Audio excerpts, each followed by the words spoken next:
We have 11 amazing restaurants featuring a wide variety for every price range and appetite. South Point's Garden Buffet has something for everyone at unbeatable prices. Or, if hunger strikes in the middle of the night, join us at Coronado Cafe. The American menu offers breakfast, lunch, or dinner 24 hours a day, plus a Chinese kitchen for authentic Chinese dishes from 11 a.m. to 11 p.m. From steak and eggs to wonton soup, it's fast and friendly service 24/7. When you need a quick pick-me-up, you can find it at our state-of-the-art Starbucks just inside the main South Point entrance. Order ahead with the Starbucks app for easy mobile order pickups. Or enjoy your favorites in the relaxing dining area anytime, day or night. If you love Mexican food, Baja Miguel's has all of your south-of-the-border favorites. There are dozens of classics to choose from, like fajitas, ceviche, chimichangas, tacos, and more. And for spirit lovers, Baja's colorful non-smoking tequila bar is right outside.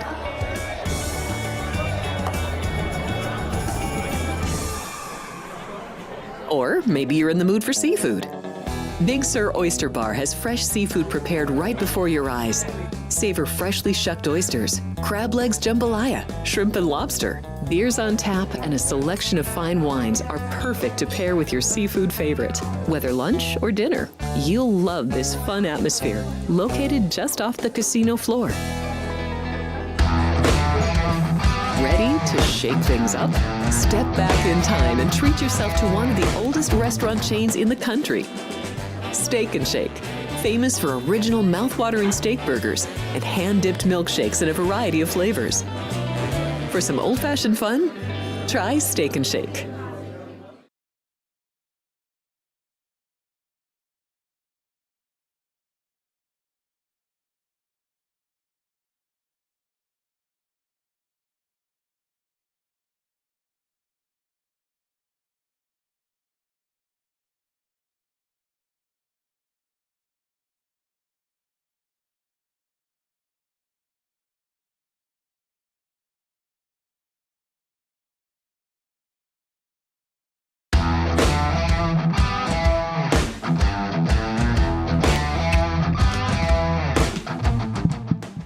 Welcome in.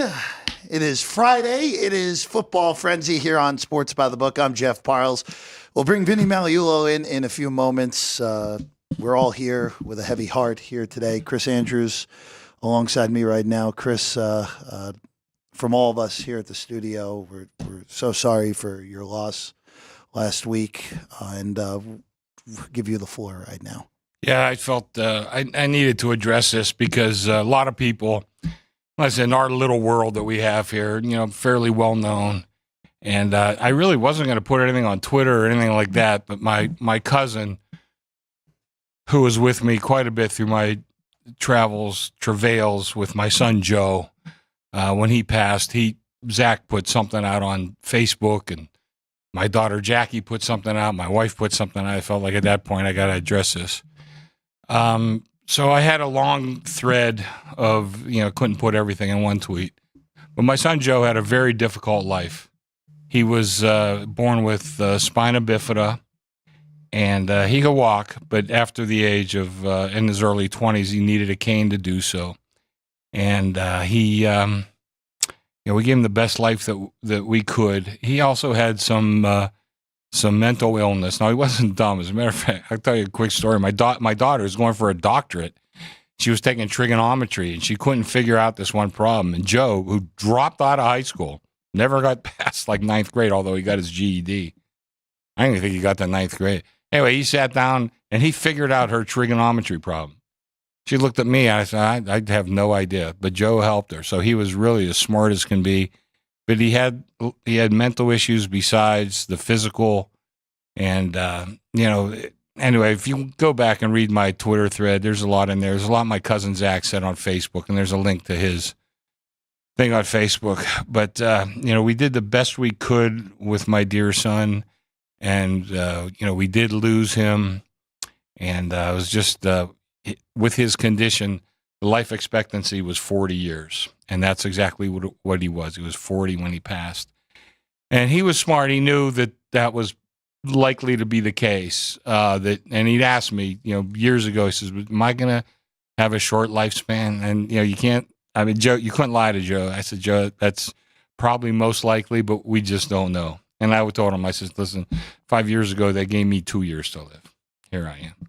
So we don't know. But, we've had our share of tragedies in my family. I don't need to go through them right now, but we've had more than our share. But Joe was a big burden, and he was a burden on me, mentally, emotionally, financially, and there were times, too many times, that I complained about it. Not to the world, but like usually to my wife or my daughter.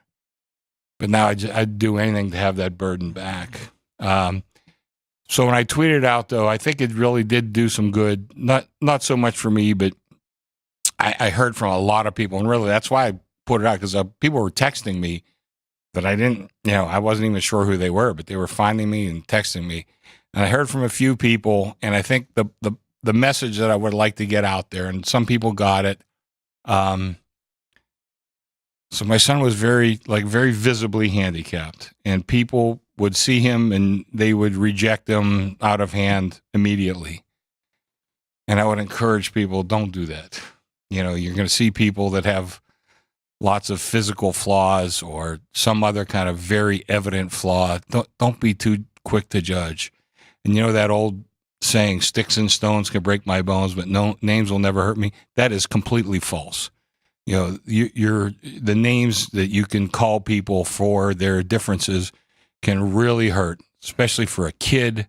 And I could tell you, even as an adult, it can really, really set you back. So my message would be that. And then I heard from a lot of people, a lot of parents who have children who have one disability or another, and they thanked me for that. But they asked me, do you have any great advice? I said, I really don't. I wish I did. My only thing I could tell you is, when your kids come to you and tell them you got teased in school or whatever, just be supportive and love them back. But there's no magic words that you could say to make everything fine, but just try to support those kids and do what you can. I even heard from one guy, he even talked about suicide and thought my thread helped him.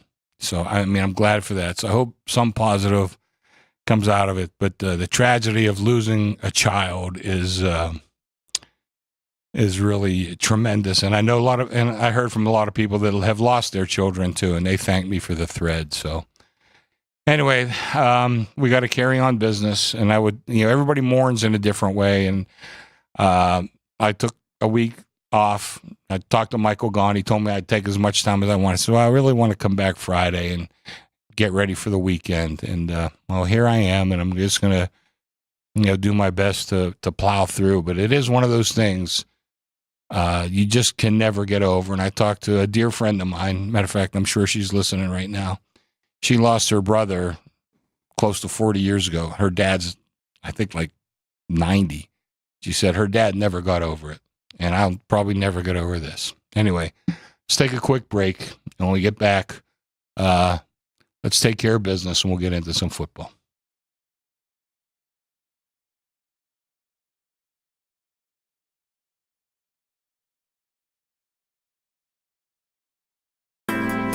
We have 11 amazing restaurants featuring a wide variety for every price range and appetite. South Point's Garden Buffet has something for everyone at unbeatable prices. Or if hunger strikes in the middle of the night, join us at Coronado Cafe. The American menu offers breakfast, lunch, or dinner 24 hours a day, plus a Chinese kitchen for authentic Chinese dishes from 11 a.m. to 11 p.m. From steak and eggs to wonton soup, it's fast and friendly service 24/7. When you need a quick pick-me-up, you can find it at our state-of-the-art Starbucks just inside the main South Point entrance. Order ahead with the Starbucks app for easy mobile order pickups. Or enjoy your favorites in the relaxing dining area anytime, day or night. If you love Mexican food, Baja Miguel's has all of your south-of-the-border favorites. There are dozens of classics to choose from, like fajitas, ceviche, chimichangas, tacos, and more. And for spirit lovers, Baja's colorful non-smoking tequila bar is right outside.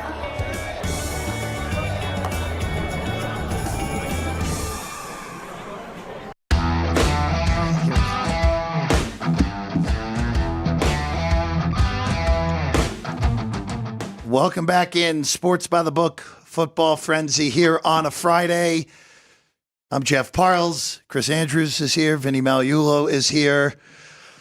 Gentlemen, let's go to some college football here as we always do in the first hour. And there's 4 games tonight. There's not much to be said about Nevada and Fresno State. Sorry, Mountain West teams on that one. But let's start with Duke. Ann's not even here. It's Ann's team, the Duke Blue Devils this year. They're dogs against Florida State. Fellas, Florida State Seminoles have never lost to the Duke Blue Devils in football. They've never lost to them. Tonight, the number tells you that Florida State is going to make history in a way they wouldn't want to here. 2.5, there's some 3 in the market as well in this one with the Blue Devils. A home favorite in this one in Durham. Well, I'm going to steal Vinny's line. This is a toggler. There we go. Good two-way action. I stole another one of his lines. Well, we got good. I'll share. That's what happens when I'm up first, buddy. But we have really good action on this game. And listen, my numbers come to 2, so I mean I'm right there with the number. I don't hit particularly like anybody, but this should be a good game, and I can't wait for this one to come on TV. It's on the Deuce. If anybody's not watching baseball, at least you have a couple TVs running. This should be a pretty good game. So at the beginning of the season, right, naturally we would have expected Duke to be a favorite in this totally. game, right? Yeah. I mean, totally. No question about it. But, Jeff, I don't know. Is that what you just said? Does that qualify as the broadcaster jinx? I don't know. I'll tell you. I guess we'll find out, right? Look, Uyunglele's still out with the injuries. Brock Glenn still for Florida State. Mm-hmm. I would only take 3 if you can get 3 still. That would be the only way I'd look to play this tonight. But this Duke team has made little to no sense this whole year, honestly. I think they're very limited talent. They're here at 5-1. If they win tonight, they're bowl eligible. Manny Diaz's first year after Elko left for A&M. And quite frankly, A&M looks like a monster all of a sudden now. We said that, though, too. Yeah. That by the end of the year, we thought A&M would be a very, very good team. They're a monster. Maybe not immediately. Yeah. Excuse me, lost to Notre Dame first time out. Yeah, I mean, they're undefeated. They're the only, them and Texas are the only undefeateds in the SEC right now. Wow. I mean, it's. How about that for a championship game? Yeah. That would, they would play back-to-back weeks in that scenario. That'd be pretty good. Oh, like Army and Navy. Yeah. LSU's also undefeated in conference play as well. But I would only be a lean to Florida State. That's be the only way that I would look to do that, but I'm going to stay out of it more likely than not. Chris, we finally found an opponent that the bettors won't bet Purdue against. It took us half a season. Easy. We're at 30 now. We're starting to get some money back together. I was going to say, I would hope that the buyback would have come. Guys, I think this is a wild spot here for Oregon, coming off that dramatic win against Ohio State on Saturday night. Now you're playing on a short week, traveling across the country, multiple time zones. And this has gone from 27 to 30. Look, Purdue looked much better with the backup quarterback in there last week. After opening, they lose by 1, I think. They were down 3 scores going to the fourth quarter. Actually had the lead in regulation. Yeah. Illinois forced overtime, and then Purdue got stopped on a 2-point conversion in overtime. But here you are, 30 with the Ducks on the road and a 61 total in this game. Well, they are taking the 30 finally. I believe it. Well, we got bet up to it, and even a couple guys taking the 30. But I said, just hold the fort, boys. It's maybe we'll get a little evened up. Although I think we're vulnerable to some numbers, 28 and 29, which are live numbers. And then the total went as high as 62, so it moved up 4 points, 62.5, I think, at one time. So not a real surprise that the correlation with laying a favorite and then betting the game over. But as we were walking out, Chris, that's what we heard. The supervisors were calling out Purdue 3,000, Purdue 3,000, Purdue. So, but figured to be a take. 30 on that number right now. Again, Purdue. Still one of the worst teams in the Big Ten, if not the worst team in the Big Ten. But there you go. Crazy. I'm still stunned it's gotten that high, quite honestly. And I did take some 30. Did you? Yeah. Okay, well, you got a good number. Look. If Oregon wins by 40, so be it. So be it if they win by 40 in this game. My numbers actually come to 34, but, there's, you go with the power rating numbers. That's just where you start. Like you said, coming off a huge win. When all this stuff happened with the conferences and all that, the one game I was most interested in was Ohio State at Oregon. And it didn't disappoint. It was a fantastic game. Did they let down? I mean, we're talking about 20-year-old kids. They got to let down a little bit, don't they, Jeff? You would think, Or right? think, well, I yeah. mean, look, you're going from legitimately the best opponent you're going to play all year to the worst remaining opponent on your schedule. Yeah, in the league, you know, and regardless of one game, excuse me, boy, I'm going to blame Ryan for giving me those M&Ms. No more M&Ms. Cut Chris. me off. No more. What kind of M&Ms are those? I don't know. Did he sneak something else in there? Jeez. Anyway, yeah, you know, I just think that game there, that, you know, like I said, young kids, and I was going to say, regardless of one game, I still think Purdue is the worst team in the Big Ten. I agree with you. And you know, Oregon, they're the clump of teams at the top now. I think the top 4 especially are all very, very tight. Yeah. And, of course, 2 of those top 4 are playing this weekend in Austin, which we'll get to a little bit later. Yeah. The last game here on the board tonight that we'll talk about, BYU is a 9.5-point favorite against Oklahoma State. Was this a game of the year for you guys or no? I don't think so. I don't think it was, but I can tell you it probably would have been reversed. Yeah, it would not have been this. I can tell you that. It would have been Oklahoma State 9.5 probably, not BYU 9.5. But the Cougars are undefeated. And the Cougars right now at shops that have those Big 12 title game numbers up, it's Iowa State, it's Kansas State, it's BYU. Yeah. Those are the 3 teams at the top of the board. 9.5 did touch 10 in this game, though, Chris. You know, I made the number 9, so I have no real opinion. But BYU, you talked about it, Jeff, was really a surprise to me. Paul Stone kind of warned me that I was way off on this rating because of the quarterback. And that kid's been unbelievable. BYU, right? BYU. Gil Alexander is looking for I told him double X for me. That's what I want. Anyway, and then besides BYU, and I like I said, I still made it 9, so I'm not going crazy here. But Oak State just has a lot of problems right now, and I'm not sure what all they are. The injuries, of course, at this time of year. It's been everything. Yeah, I think it's more than just injuries. Yeah. But I wouldn't be crazy hopping on either one. But, you know, this is a late game tonight, and it should be a good game to watch. Jewish quarterback at BYU. We're all God's children. There it is, right there in college football. You said it, my friend. That's yes. right. But no, you know what? BYU, a great surprise. I mean, and these kinds of surprises, even though we had them rated lower, it's good for football. It's good for the sport. It makes it's good for our business. And you know what? You can't be too proud either to say, hey, look, you know, we had to make an adjustment. So we've made the adjustments, and this one here where they laid the 9, they laid 9.5, and so they took 10. I think we're back to 9.5 on this one. So did find the threshold, and then the total hasn't moved that much at all. It's actually I take that back. I'm sorry, it came down from 55.5. You know, Vinny, speaking of mistakes. Yep. When we were doing season win totals, we looked at Vanderbilt. We said, "Do you see a win on this? You see a win on this slate anywhere?" Exactly. We were the first game out of the blocks. They're 14-point dogs and win straight up. You know, we might have missed that one a little bit too. With 153, just imagine what's going to happen in college basketball. Oh my God!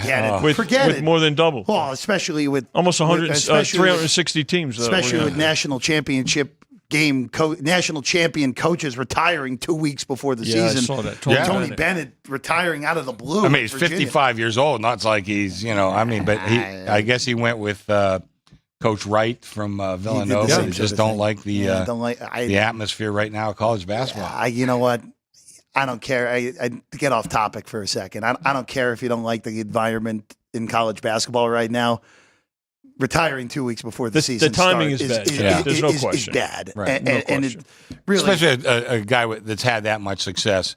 And I haven't followed it really so far this year, but just knowing him, knowing Virginia, they figured to be a good team again. Solid defense, great defense. No question about it, Chris. I think to Jeff's point too. Listen, you knew that the NIL and the transfer portal situation wasn't going to change. No. So from the end of last season to the yesterday, next week. Right? It's not, so very interesting. But I think we're probably going to see more of it. I think it accelerated Nick Saban's retirement. I don't even think that's for debate. Of course it did. Jay Wright certainly for Jay sure. Jay Wright got out 3 years earlier. And now you see tournament. Sure. So I think there's going to be. I think there'll be more. It happened. With Roy Williams, I think too. I think these. Listen, coaching is a lifer. type situation. I'm with you, so Vinny. Well, that's It's kind of like being a right? bookmaker. Yeah, I was just going to say that. We have a lot in You common. beat me to that line. Yeah. All right, let's go to keep it in the Big 12. We'll go to Ames, Central Florida, who has been it's safe to say Central Florida's been a disappointment. Oh, yeah. I mean, just lack of offense, loses to Cincinnati. At least last Paul week. Stone's disappointed in them just like we are. Look, there might just be a fool me once, shame on you, fool me twice, shame on me with Gus Malzahn at this point. 13.5 on this one with Iowa State, your favorite. Look, the Cyclones showed me a lot last week. I didn't think they had their best stuff for a majority of that game in Morgantown, but they found a way. They were the right side most of the way, even without their best stuff. This is a really good football team that Matt Campbell has after last year. At least at the beginning, they were one of the biggest disappointments in the Big 12 and then founded by the end of the year. It's 13.5 in this one, Chris, and the total is 50.5.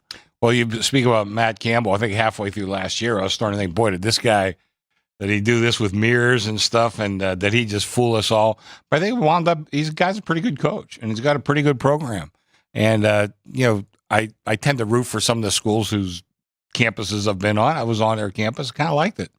But I think, I mean, I'm not sure about covering this gigantic number. I guess it's not that gigantic. My numbers actually came higher. But I need a lot to bet on Central Florida in this game. So here you have a 2-touchdown number that has so far toggled back and forth, right? They laid 13.5 and took 14, so back to 13.5 right now. And listen, don't fall in love with coaches' names, brand names, right? Recognition, and this is a clear-cut example of it. I mean, I'm not bashing on Gus Malzahn, but let's face it, he's still collecting. I think he's got multiple checks. Still some Auburn checks probably coming through, right? Good for him. And but the Cyclone team, and they continue to rise in terms of power ratings as well. So keep an eye on them. Let's go to one of the best stories in the country. We're skipping over Navy. Sorry, midshipmen fans out there, but we are looking at Army here. Yeah. Hosting ECU conference game, opened 17, went down the ladder to 15, and now we're back to the opener at 17. And I'm going to be honest with you guys, kind of surprised that the bettors took this down the ladder at first. Way Army's offense is humming right now, and ECU's defense has been a problem most of the year.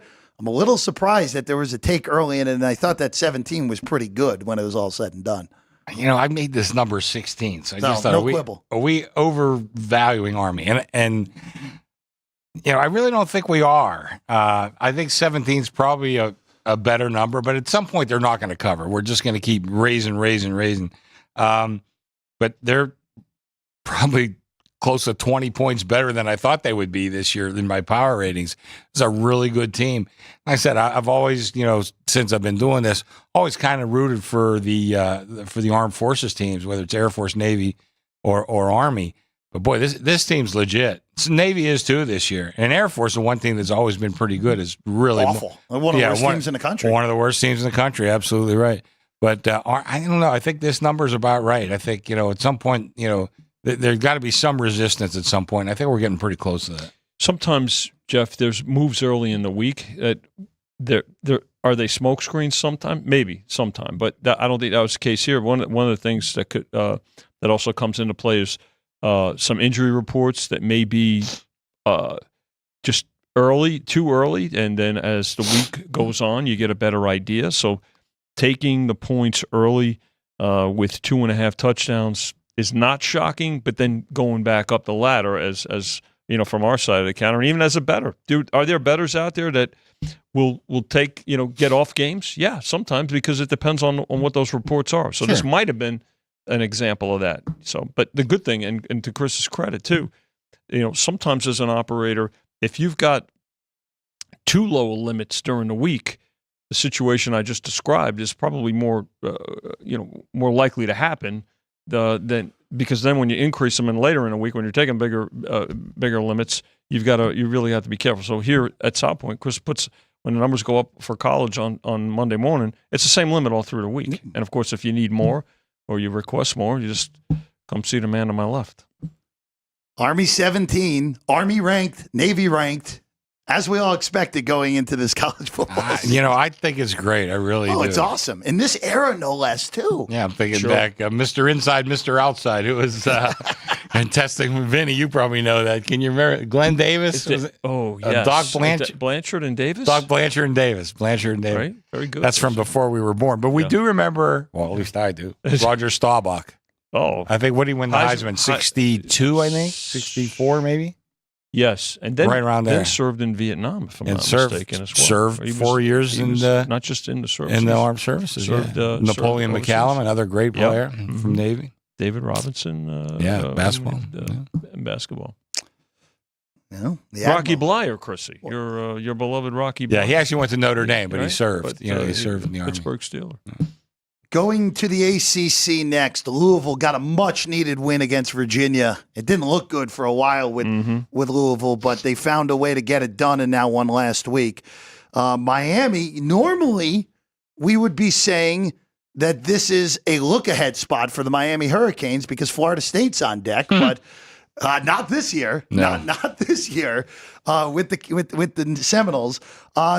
This has been a nice little mover from 4 to as high as 5, now 4.5, 61.5 down to 60, now 61 on the total.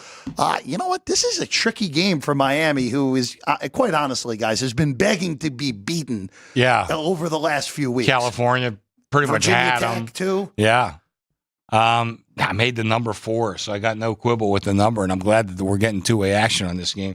This is going to be one of the featured games at 9 o'clock tomorrow morning, and I think this will be a good one. I love Louisville.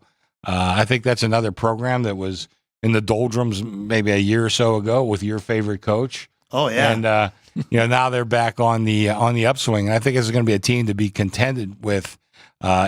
They are this year, but they will be certainly in the very near future.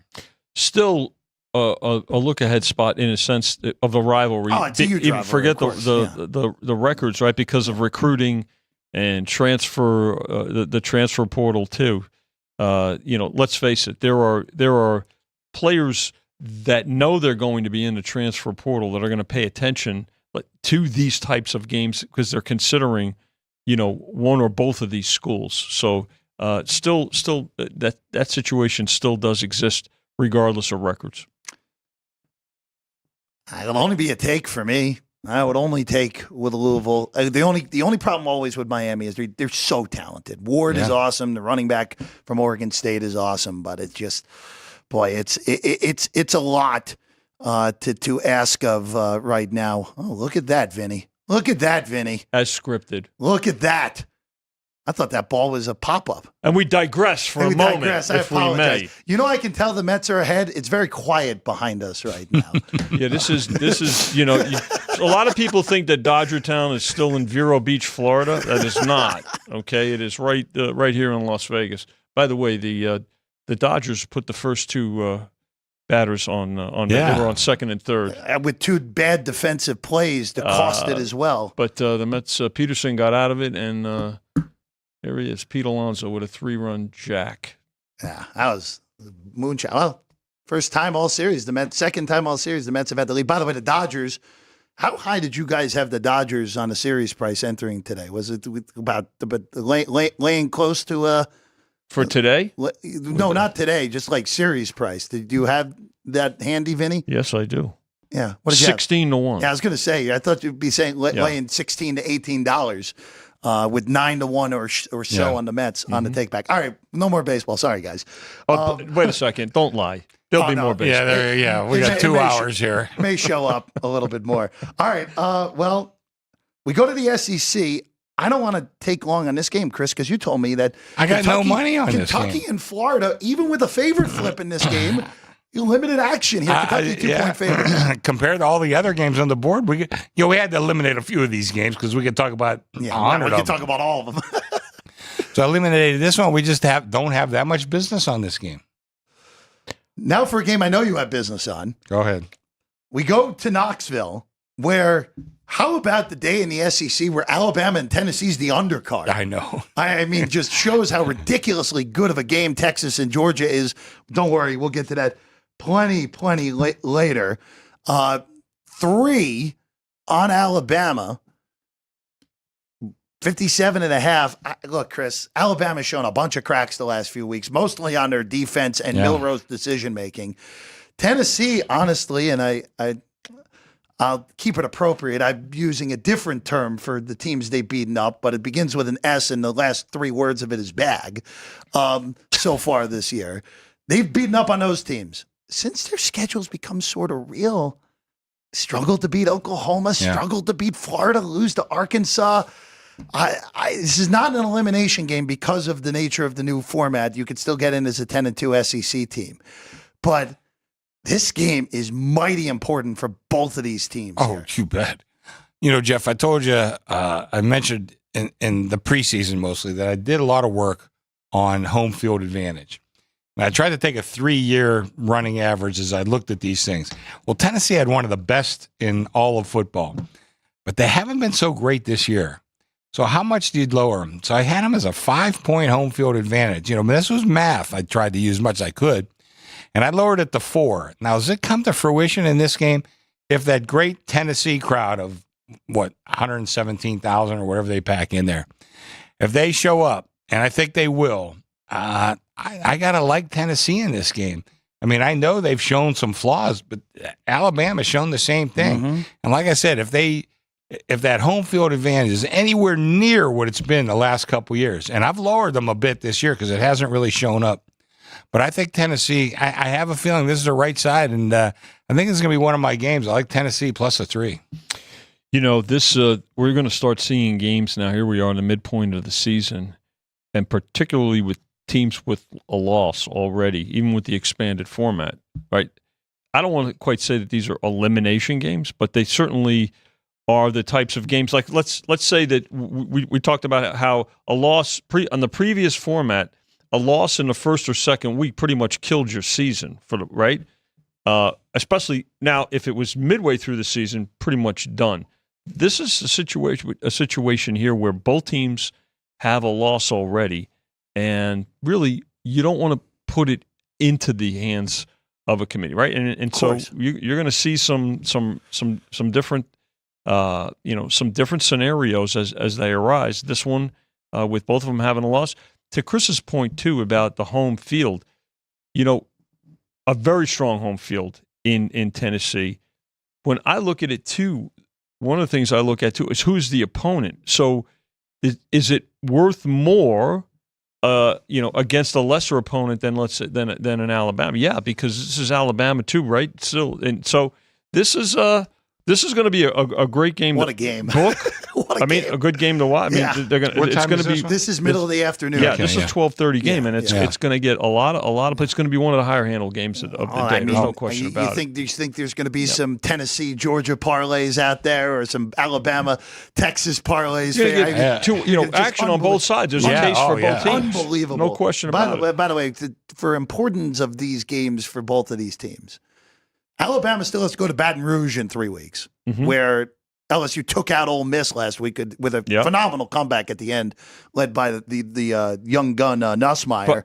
Excuse me for interrupting, but there's an example. What Chris and I were talking about, the home field. Now, the home field down there in Baton Rouge at night is even greater than the day. So it's about a 2-point difference. Yeah. So think about that, right? Yeah. The and that game will be a night game. I can guarantee you that. Sorry to interrupt, Jeff. I just wanted to point that out. We're on the subject. And then for Tennessee, the rest of after this game against Alabama, they're going to be relatively reasonably sized favorites in 4 of those 5 games. The problem is the other game is a trip between the hedges against Georgia. Mm-hmm. So, look, I don't think the committee's putting a 9-3 SEC team in. I just don't see it happening.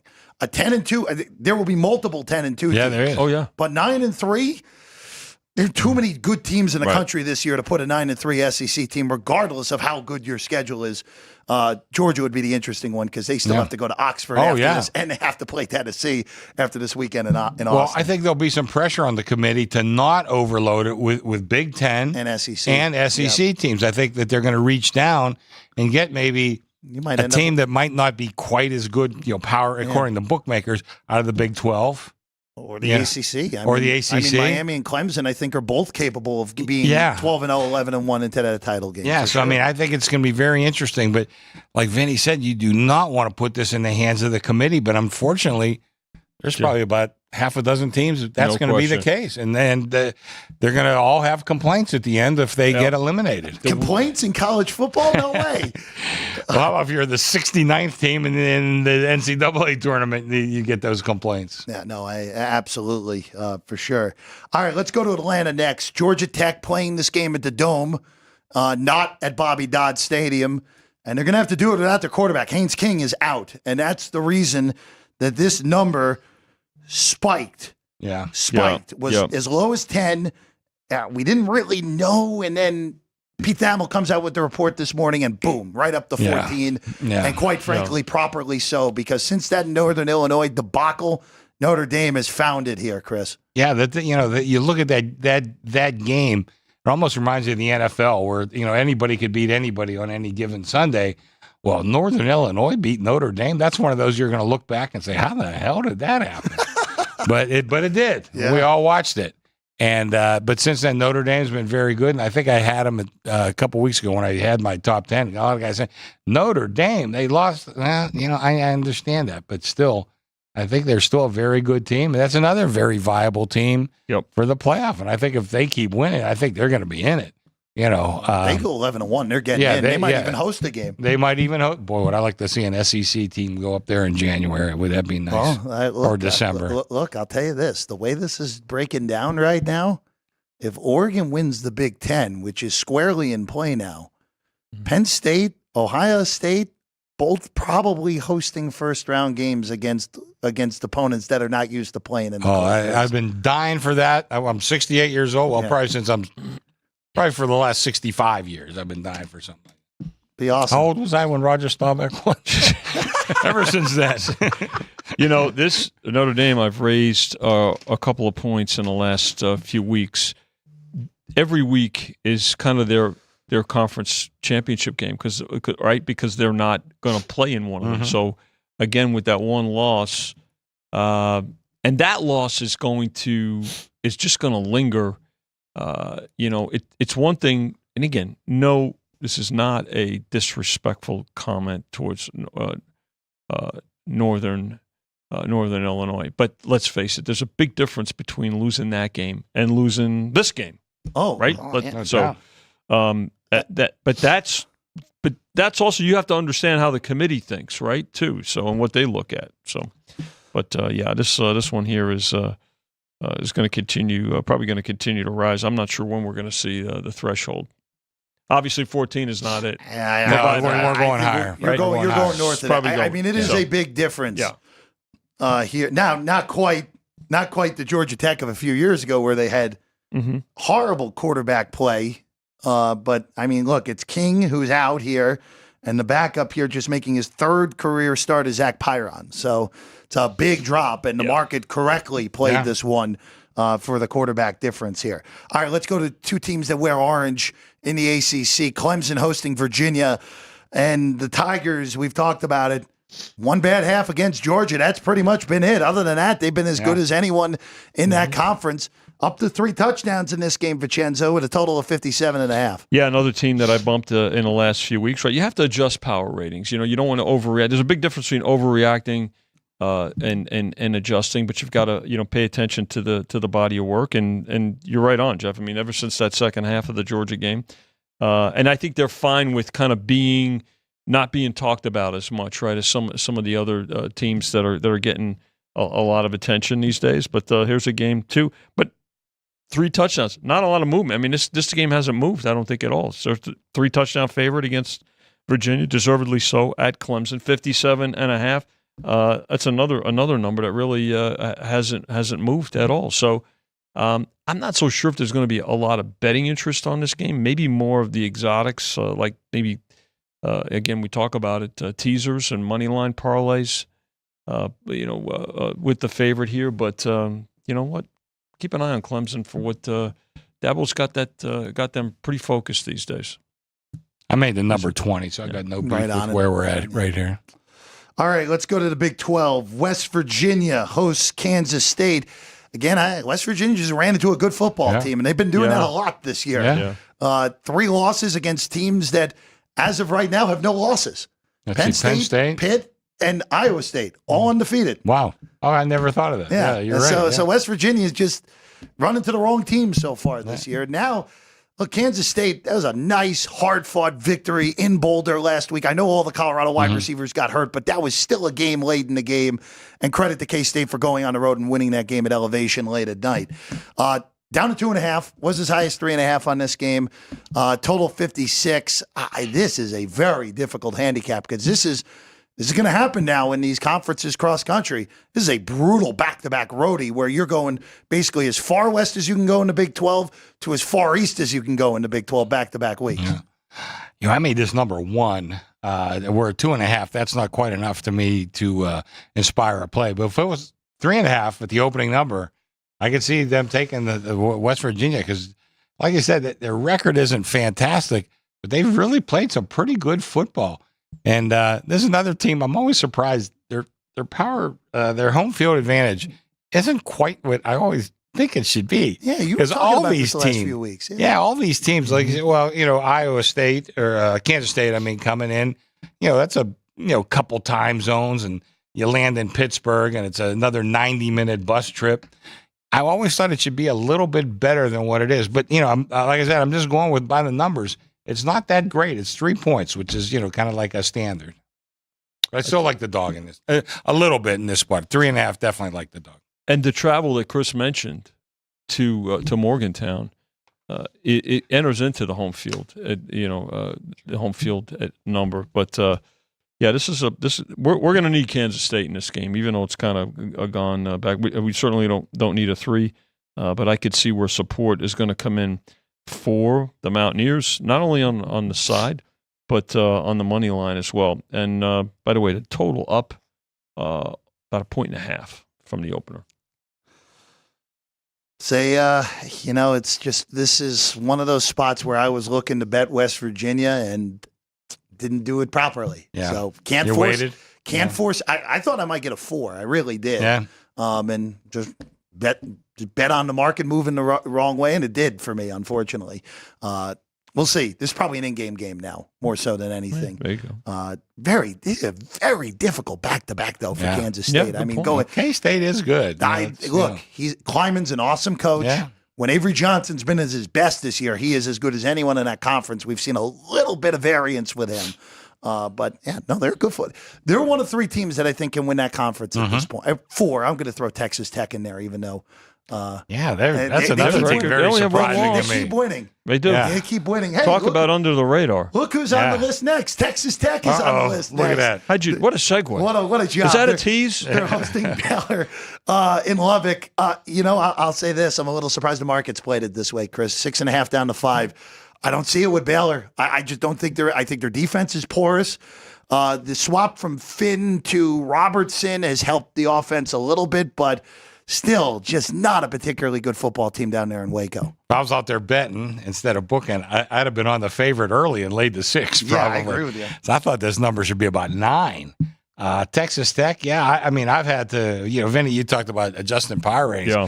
I've had to adjust them a lot this year because I thought they'd be, relatively poor. And they've been anything but. They've played some very good football. They've won some close games. But this is a pretty decent team that I didn't see coming, and I don't think much of this Baylor squad. So I thought 9 was a good number, but obviously the handicappers feel otherwise. We're down to 5 with business. They've been betting us. I have to believe this number is going to go back up. I think tonight, and as we get into tomorrow, there'll be some support for Texas Tech here. The total 57, down as low as 55, and now back up to 56. So I also think that there'll be some over money coming in on this game as well.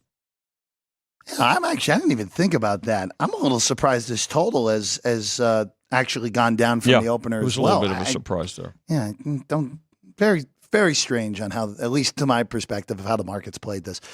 Chris, I'll just mention this quickly. It's another game you don't have a lot of action on, but Oklahoma, at 1-point favorite against South Carolina. This open 3.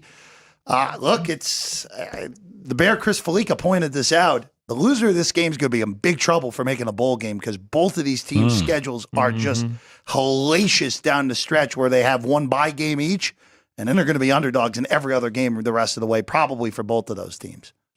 Kind of like Oklahoma a little bit in this spot. Again, pretty healthy home field advantage for this team. Boy, they're we talk about there being big problems with Oak State. Some problems with Oklahoma too, and I'm not sure.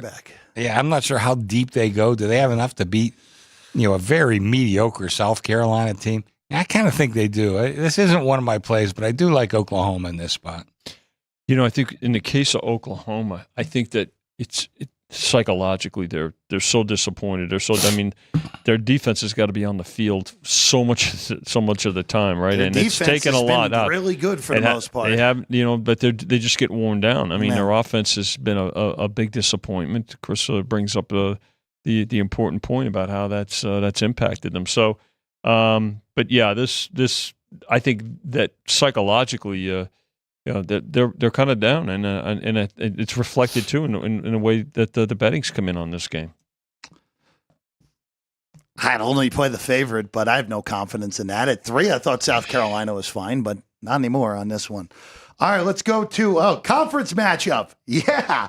Oh, these are 2 back-to-back great conference matchups as the creators of college football intended. UCLA goes to New Jersey to take on Rutgers. Another Big Ten, baby. Let's go. Another East Coast swing for the Bruins. 4.5 down. It's actually been all UCLA action here from 6.5 to 4.5 on this one, Chris. Well, I made it number 4. I think what do we got the total? 41. You see a pretty low-scoring game. UCLA. They starting bad is giving them all the credit in the world. When you saw them as a 6-point dog at home to Indiana, there are some pretty deep problems on this team. Not that they've rectified them, but they're playing a little bit better. And again, I wouldn't go out there and play it, but I made the number 4. I just think it's going to be a fairly tight game, despite the fact that they're going 3 time zones away. And you talk about the creators of this. I'm not sure Pop Warner had this in mind back in 1900. Here we are. These teams that move to these conferences, right? They conferences can continue to be realigned, right? And let's face it, right? Some of these schools, can they exit?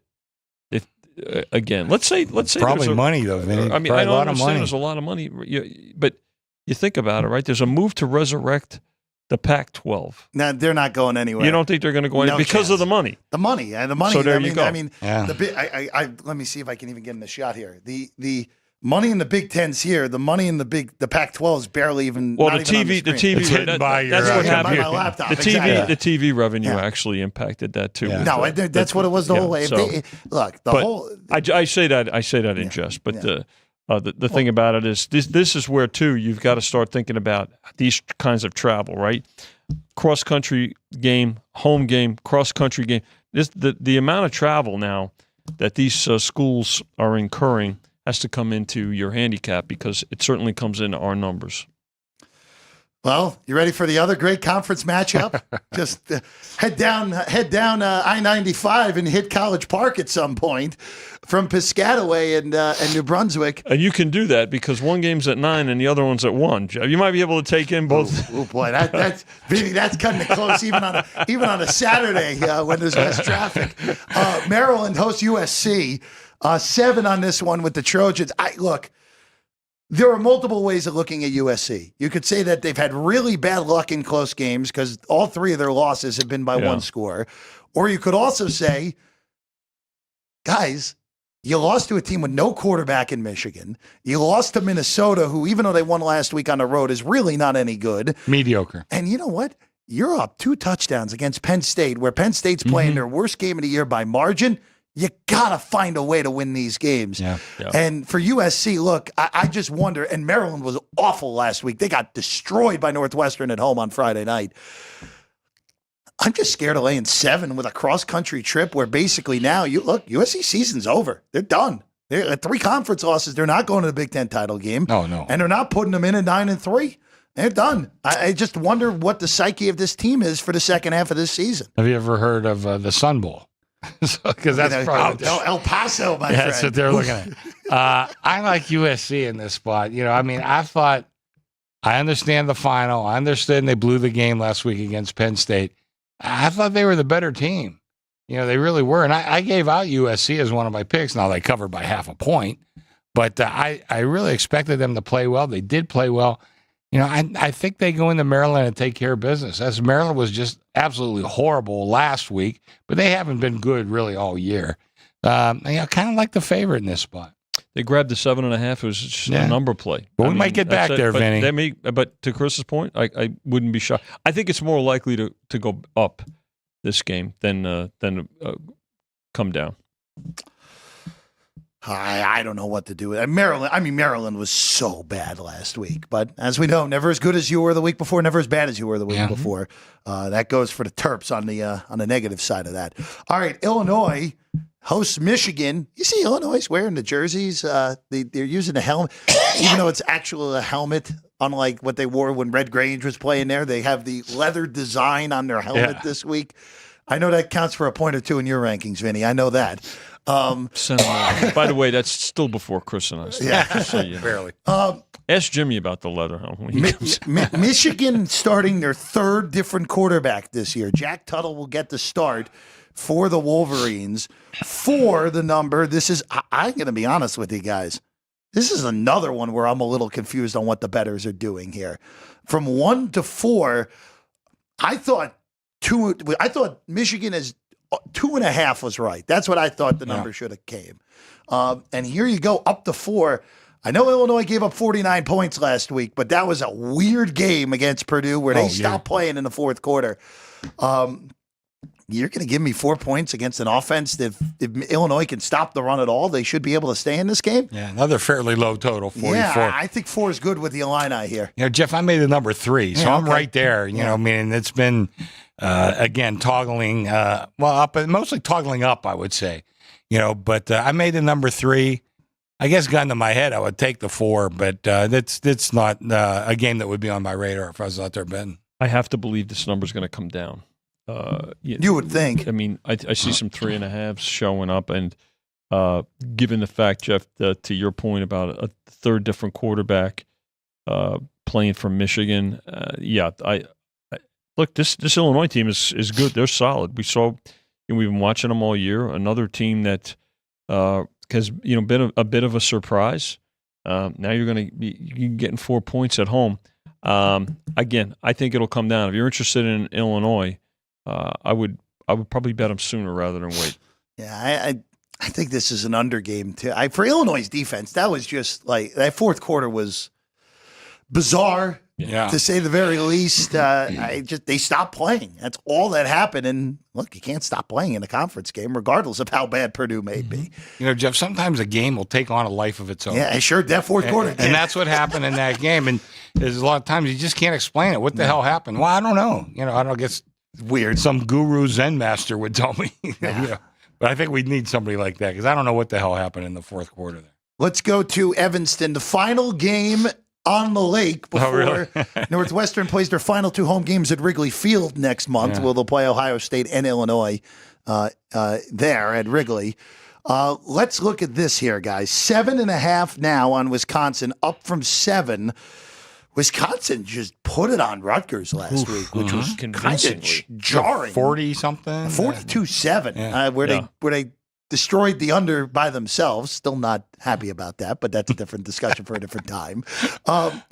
Northwestern's coming off their best performance of the year. They went to College Park and destroyed Maryland. So you got guys, you got 2 teams coming off their best performances of the season so far, matching up here in the Chicagoland area.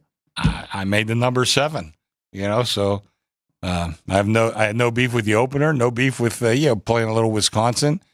I don't know. I have no opinion. If I'd be forcing a play if I mentioned anything, but I think the number's fine. Total's pretty steady. 7.5 from the opener. 7. I mean, I'm a little surprised that it has not come back down. I thought this might be a toggler at 7, laying 7, taking 7.5, and it may very well be. But we've seen this number sit now for a couple of days. So, but yeah, Wisconsin.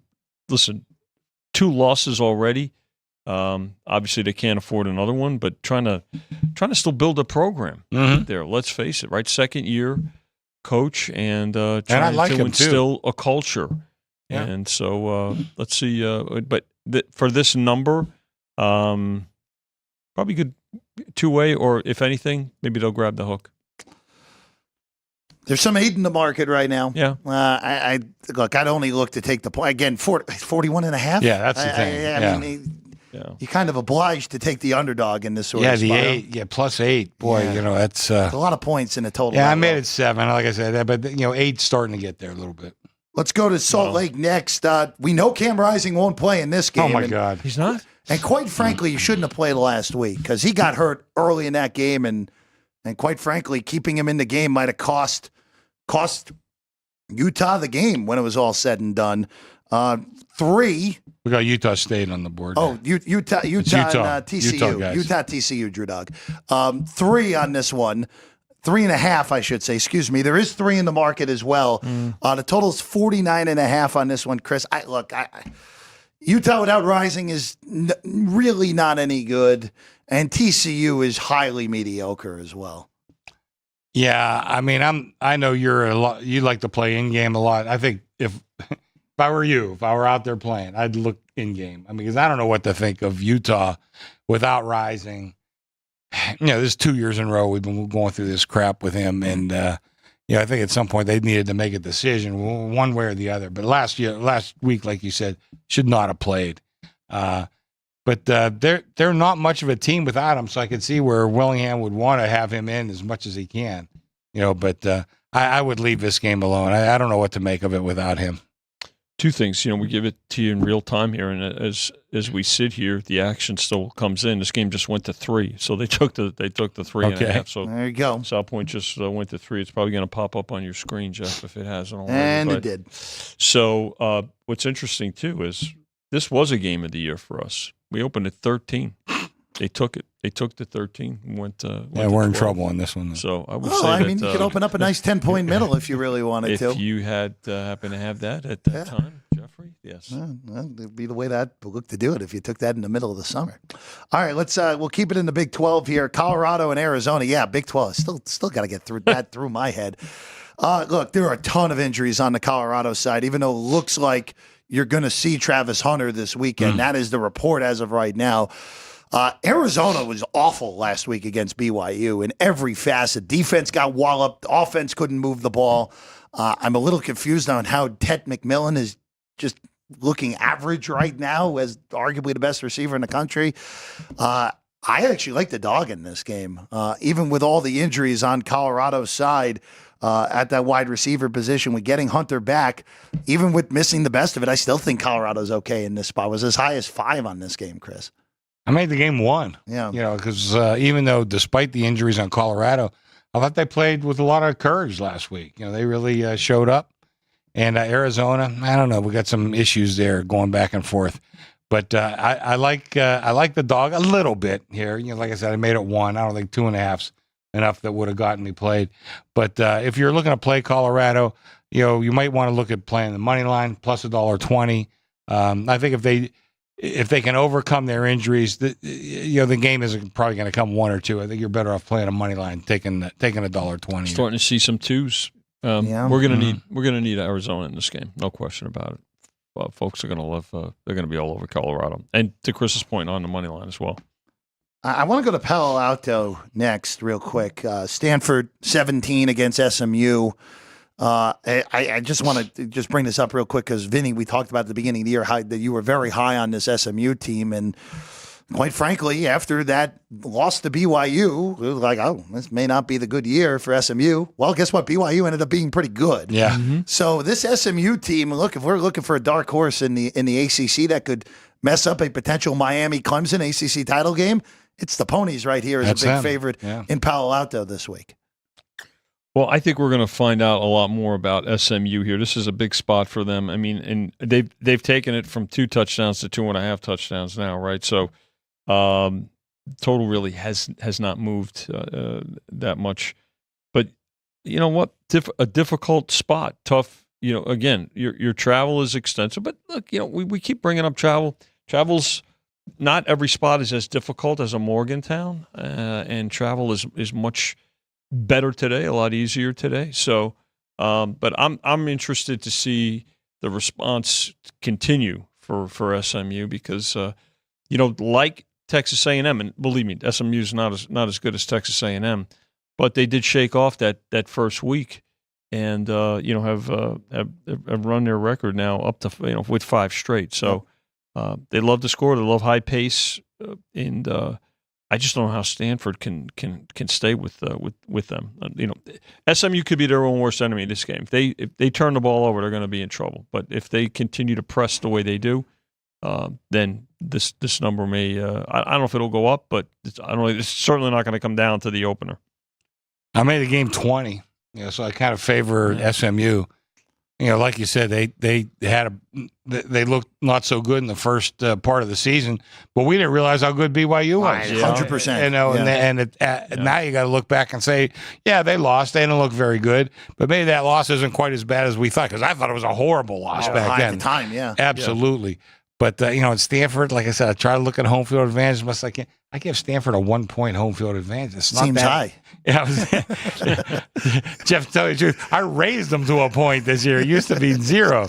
It's not that tough a place to go in and play. The weather's always nice. The fans are drinking white wine and eating some cheese on the sidelines, and it's not that rabid crowd that you're going to see throughout most of the South or any of the Big Ten schools.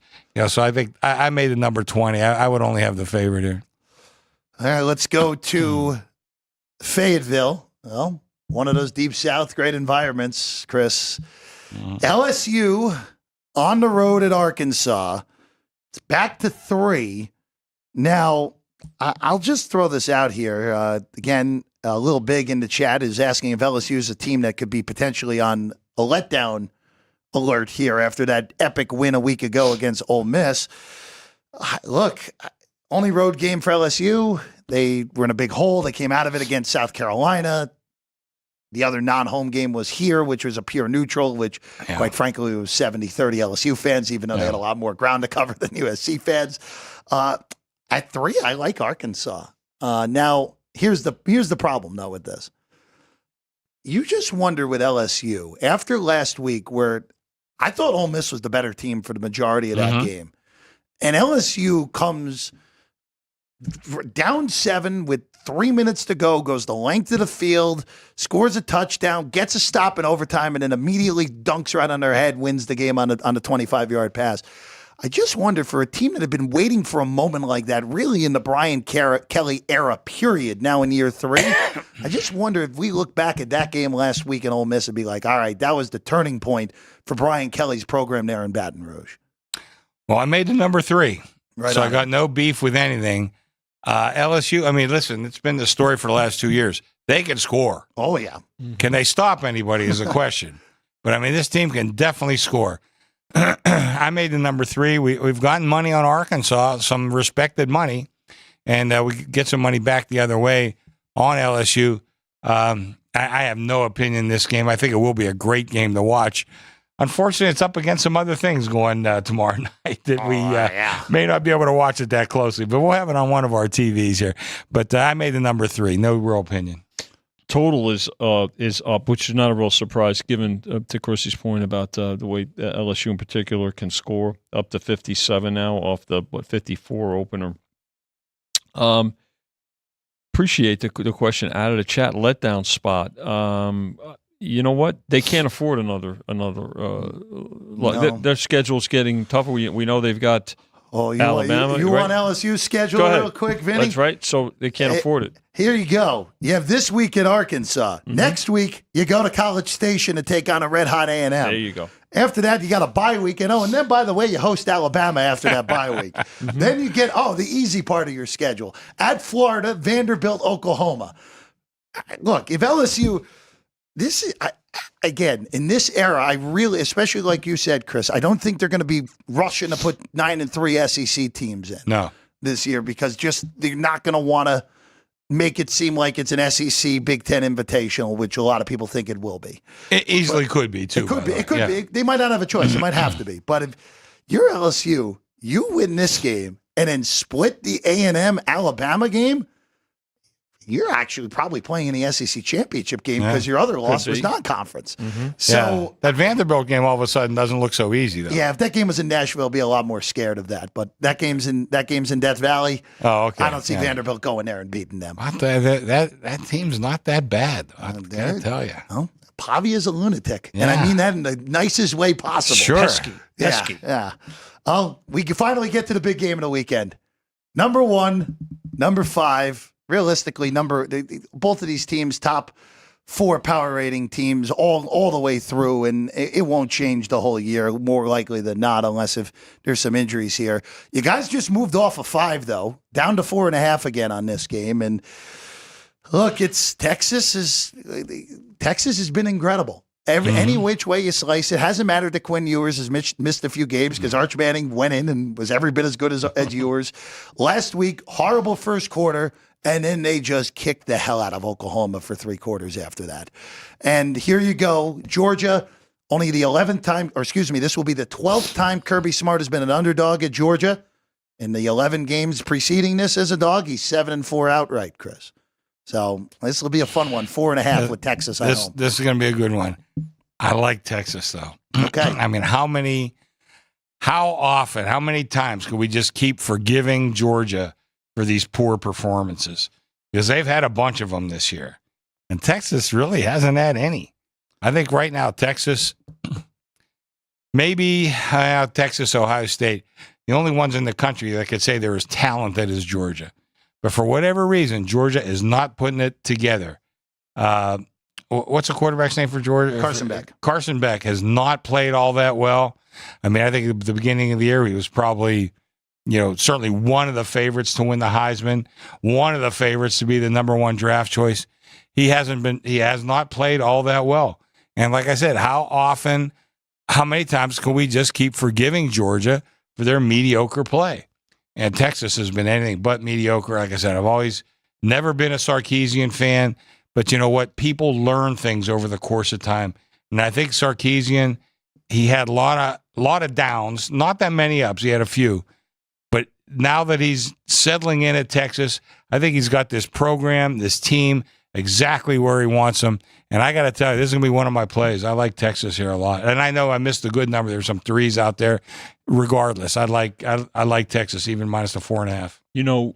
Georgia reloads every year, but not necessarily at the skill positions. Carson Beck he lost the best tight end in the country last year. We got drafted by the Raiders. Of course. And wide receivers, McConkey and this other wide receiver that escapes me right now. But they reload with the beef, right? You reload with the beef as good as anyone. Alabama does a better job of reloading at wide receiver. I mean, their 17-year-old wide receiver is incredible, and we saw what he did in the Georgia game. Although Georgia did come back in that game. So, but that said, who can afford a loss more here? Probably Texas, right? Because they're undefeated, right? I don't even think it's for debate. It's Texas because if Georgia loses this game, correct. That's where you start looking at schedules, too. They put themselves in a position where they have to be perfect against – look, they'll win the cocktail party against Florida. I'm not really concerned about that. Mm-hmm. But then after that, back-to-back at the Grove against Ole Miss and Tennessee back-to-back. Mm-hmm. That is look, even though I don't love either of those teams, that is a brutal back-to-back that – it could be hard pressed to win them both, and they're going to have to win them both because, again, even with all these really good teams, I don't think 9-3 is going to cut it this year. With all these teams that I think are going to end up with 10, 11 wins across all these major conferences this year, they'd be the one team that may be able to get away. Shot of anyone. Yeah, but I gotta say, but here's the problem, though, Chris. If you go 1-3 and you're against your 4 best opponents. You're proving you can't beat high-end teams. Yeah. Like I said, there's something not quite right. But I have to ask you, because I've been out of it a little bit this week. What happened with Kirby Smart doing his Woody Hayes imitation last week? I haven't heard too much about that. I did not see that, actually. Oh, you haven't seen it? No, I mean, he didn't, actually. definitely he hit the Mississippi State quarterback. I mean, he like a push or whatever. Oh, yeah. Well, I never he did. heard much about that. And even Woody Hayes got suspended for that. Yeah. Well, that led Lost to his his job. downfall. Lost his job. It began his downfall. Kirby Smart. I'm thinking. I've hardly heard anything about that. That's a good point. Yeah. Oh, by the way, Mississippi State's quarterback, it's Michael Van Buren Jr., which, by the way, when they show it on the ticker is M. Van Buren Jr., you know where my brain goes right away. Costanza, the Van Buren boys. Yeah, that too. Speaking of Mississippi State, real quick on that game, A&M's a huge favorite in Starkville this week, guys. Yeah. 9.5, 56 the total. Is they're going to be. This is up 5 points. Yeah, I was going to say, what did we open this one? 14.5. I mean, Game's- where are we hitting the point of resistance here? I in don't this know. game? Not yet. I can tell you that. Maybe 3 touchdowns, maybe? Jeez. I thought the opening number was a little high. Not that I would have jumped on Mississippi State, but I thought it was a little high. But boy, not even close. No. Another SEC game, homecoming for the originators of homecoming. That's the University of Missouri. Is that right? That is true. You know a lot of that trivia there. Don't let Baylor fool you on that, Chris. 3.5 against Auburn. Early kick time in Columbia. It's been a one-way traffic on the blue and orange Tigers in this game from 5.5 to 3.5. Mm-hmm. I think it's been pretty simple with Auburn. When they haven't turned the ball over, their offenses look pretty good, but they just can't get out of their own way, and it's cost them multiple games already this year. Yeah, I made the number 6, so I had really no beef with the opening line. I don't know. I mean, Missouri's shown some cracks in the armor lately. I'd say so. But Auburn, boy, they are somewhat self-destructive. I kind of like Missouri. I'd be careful laying this number, but if it's got the 3, I would definitely take a pretty strong look at the favorite. This game goes to 3. One thing I learned from the economics class that I had the privilege to instruct with Dan Keister, professor there, they'll recognize a number. 3 will be a time that Missouri gets supported here. So when I go through this Sunday night, Monday morning, just to see what I'm going to be targeting through the week, I liked Mizzou 5.5, 6. I thought it was I made pretty, it 6. I thought it was pretty good, actually. And here you are. Look, if this gets a 3, this will there will be no blinking, Vinny. It will be. Jeffrey. We click the button on the phone app and go from there. It cost you earlier. Oh, it absolutely did, Vinny. Absolutely. All right, let's go local here. UNLV goes to Corvallis to take on Oregon State in this one. The game that just look at this game. The UNLV going to Corvallis. Oh, UNLV. Right? You gotta love it. So they've bet the Beavers in this game from 7.5 to 6.5, and I feel like I'm saying this a lot today, and I'm a little bit frightened by the fact that I keep saying this. I would have expected this to move the other way. UNLV, in a sentence I don't think any of us would have expected to utter at any point in our existences, guys. UNLV is the much more talented football team in this game. And I thought north of 7 was right. Now that it's south of 7, I think UNLV's the side here, Chris. Well, I hate to say it. I made the number 5, so I kind of agree with the move. Okay. But can I go off topic for just a second?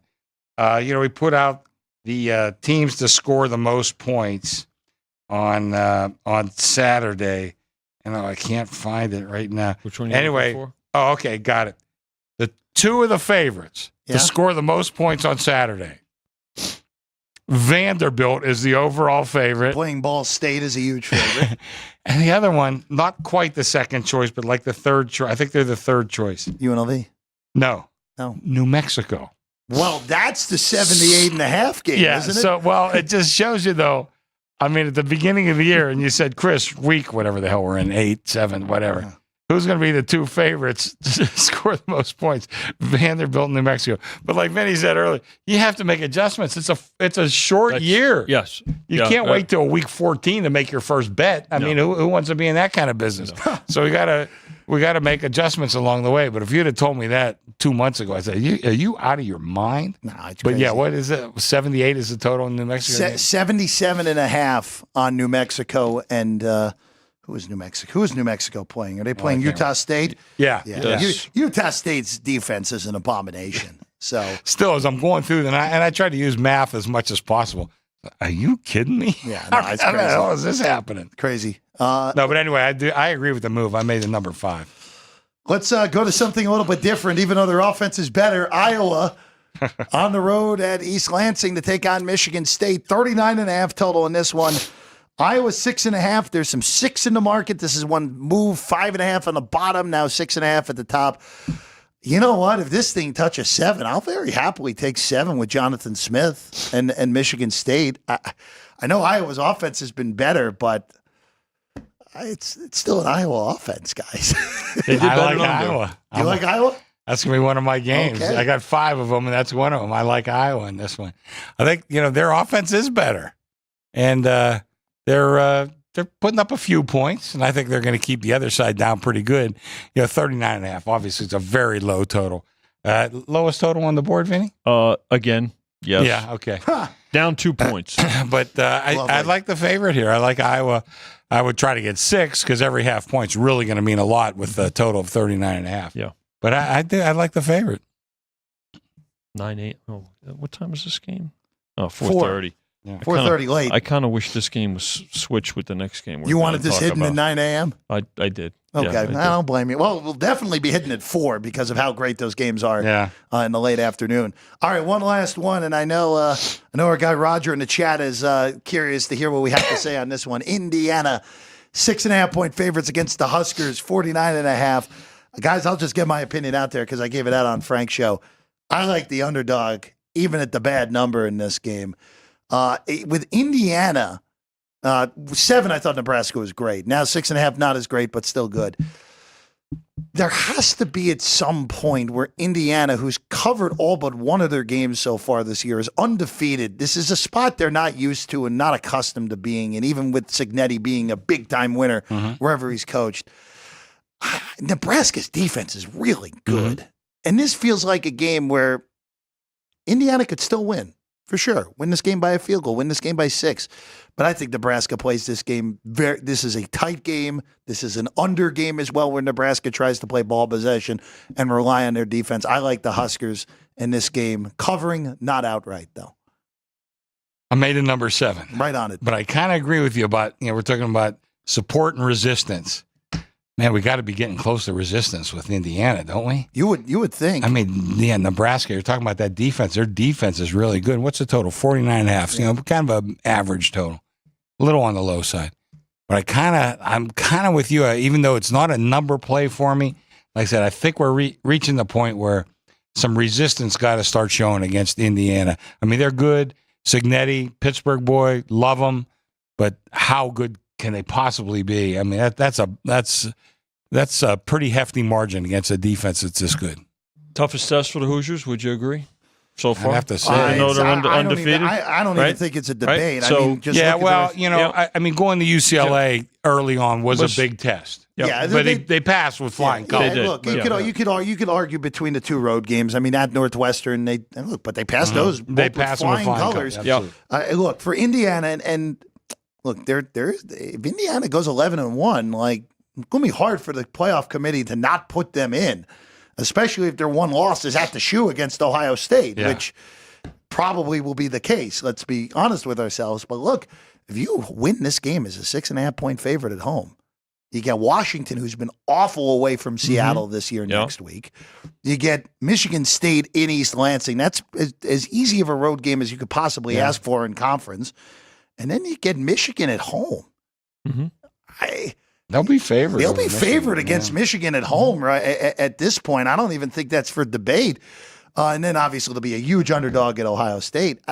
Look, you can dream if you have a bloated ticket on Indiana to make the playoff. This thing is possible, but they got to win tomorrow. That really is the whole key to the Dave operation. Damashek will be impossible to live with. No, you don't have to worry about Pitt because Pitt's going into a 6-game stretch where they're going to be favored one time. Well, if it's Pitt in Indiana, we'll never hear the end of it from Damashek. Dave, you listening? We love you, but toughest test so far this year. We'll see if they respond. But again, always love the folks in the chat. I mean, obviously, folks are viewing, but the chat as well participating it means a lot. 7's a take, 6.5. See if we get back to 7. All right, we'll take a quick break. Jimmy Vaccaro's here. We'll talk to him. And you could turn off the Met game. No, we you can't. know, you don't No, know. we you can't. Don't know, No, Chris. turn off. Oh, yeah, I haven't mentioned it at all. We have Jimmy Vacarro. You got to turn off the Mets and listen to Jimmy. Jimmy I'll wants listen to know I'll that. listen to Jimmy. Yeah, I'll listen okay. to Jimmy, and we'll and now we have to keep the monitors on the whole way, Chris. Oh, I know that. Yeah. Yeah, I know that ain't gonna And happen. now we have to whatever. Regardless, again, I can tell it's quiet behind me. I know there's a lot of Dodger money out there right now. Jimmy joins us next, and we go to the NFL. Big week in the National Football League with some mega games in Week 7 when we get back here on Sports by the Book Football Frenzy. We have 11 amazing restaurants featuring a wide variety for every price range and appetite. South Point's Garden Buffet has something for everyone at unbeatable prices. Or, if hunger strikes in the middle of the night, join us at Coronado Cafe. The American menu offers breakfast, lunch, or dinner 24 hours a day, plus a Chinese kitchen for authentic Chinese dishes from 11 a.m. to 11 p.m. From steak and eggs to wonton soup, it's fast and friendly service 24/7. When you need a quick pick-me-up, you can find it at our state-of-the-art Starbucks just inside the main South Point entrance. Order ahead with the Starbucks app for easy mobile order pickups. Or enjoy your favorites in the relaxing dining area anytime, day or night. If you love Mexican food, Baja Miguel's has all of your south of the border favorites. There are dozens of classics to choose from, like fajitas, ceviche, chimichangas, tacos, and more. And for spirit lovers, Baja's colorful non-smoking tequila bar is right outside.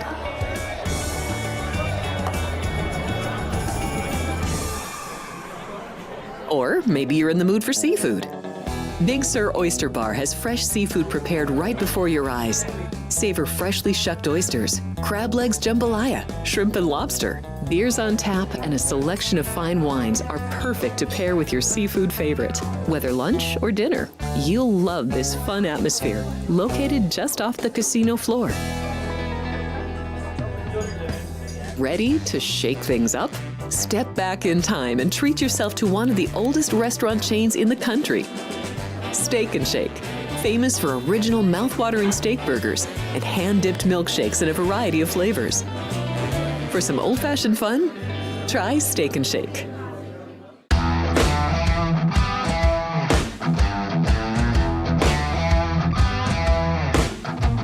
Welcome back in at Sports by the Book Football Frenzy on a Friday. Jeff Parles, Jimmy Vacarro, Chris Andrews, Vinny Magliuo, and a full Sportsbook behind us, who are very quiet at the moment. 8-1 Mets through 3 innings. Or at least we know we have 2 people on the desk that at least had the Mets today. So, Jeff, I have the Mets every day. I'll say it. All right, I have the Mets when they're off. I know the people you were booking back in the day were probably in the same boat as that, Vinny. I know that. The good sisters from St. Joseph. Actually, they were Orioles fans. Oh, they were. We'll tell that story another time. Okay. I got a quick story. Eric Brownlee, who worked for me, is a really sharp kid, and he hated when people asked him who he liked. So he always thought if it was football season, he liked the Jets. Basketball season, he liked the Nets. Baseball, he liked the Mets. That's all he was saying. And they said, well, they're not playing today. Yeah, but wait till tomorrow. You know, they're on the bye week. Yeah, but just wait till next week. Wait till next week. I'm already looking for. That's great. That is hilarious. Oh, Jimmy, it's a pleasure as always to have you in. Well, let's jump to something. Please. Vincenzo, you feel secure? It's 8-1. I never secure, Chuck. I'm with Vinny on that too. Things are different than they were 50 years ago. The way we were rooting. I gotta bring this up before, so I don't forget it, because we look at an aging panel, except for you. Okay. So we've been around quite a while. And we've seen a lot of changes. We've seen things, way back when. We were looking up to Tony Kubek hit in the throat the other day. We were looking at Mazeroski's home run at that time, that growing up, like you heard that now. But now, I don't know how to accept this. Are you ready? How can Rutgers be a favorite over UCLA? You wouldn't even mention that 30 years ago, right? You would just, Rutgers is beating UCLA? I mean, it just... Rutgers is playing UCLA? Yeah, that too. I mean, It's a conference game, Jimmy. It doesn't matter what it is. It's like, and then like Vanderbilt, like it's just. So what we're just getting to is like, as we've been talking about in length in the past few years now, it's just like things aren't the same. a lot of the kids are getting better. So you're being competitive to a degree because, like, you would say Vanderbilt, Vanderbilt might get the second or third team that, like, they wouldn't go to the SEC game. Now they're going to go here and play for those guys. So it's just something I enjoyed. It's good for business, as you can see what's going on here. So, but I am just saying that I have never, ever, ever seen anything like this. And here it is. And one more thing. You gotta play in progress if you're betting at all, because if you can tell me what the hell is going to happen in the 8th and the 9th inning of a baseball game, you're insane. I don't want to hear. Yes, sir. 98%. The Guardians game yesterday. I think going into the 9th, what were the Yankees 10-1? Or we were looking right at it. I mean, Chris. look, 12-1. I mean, look, you just look at that game where the Guards had to have been a big favorite going to the 8th inning. It was the before. Had to be a big favorite going to the 8th inning. Then the Yankees had to be a gigantic favorite going to the bottom of the 9th inning. With their closer. Hey, with Weaver, who's been unhittable the last 3 weeks. And, boy, I know this is a football show, but the baseball playoffs have been tremendous this year. To couple with these tremendous games we're getting, I mean, it's just incredible. Incredible October. I think you could have gotten 10-1 in game on the Guardians in the 9th. Yeah, I believe it. Crazy. Excuse me, Vincenzo. I don't mean to interrupt you. It's not a football show anymore. It's a gambling show. Sure, that's right. That's 100% right.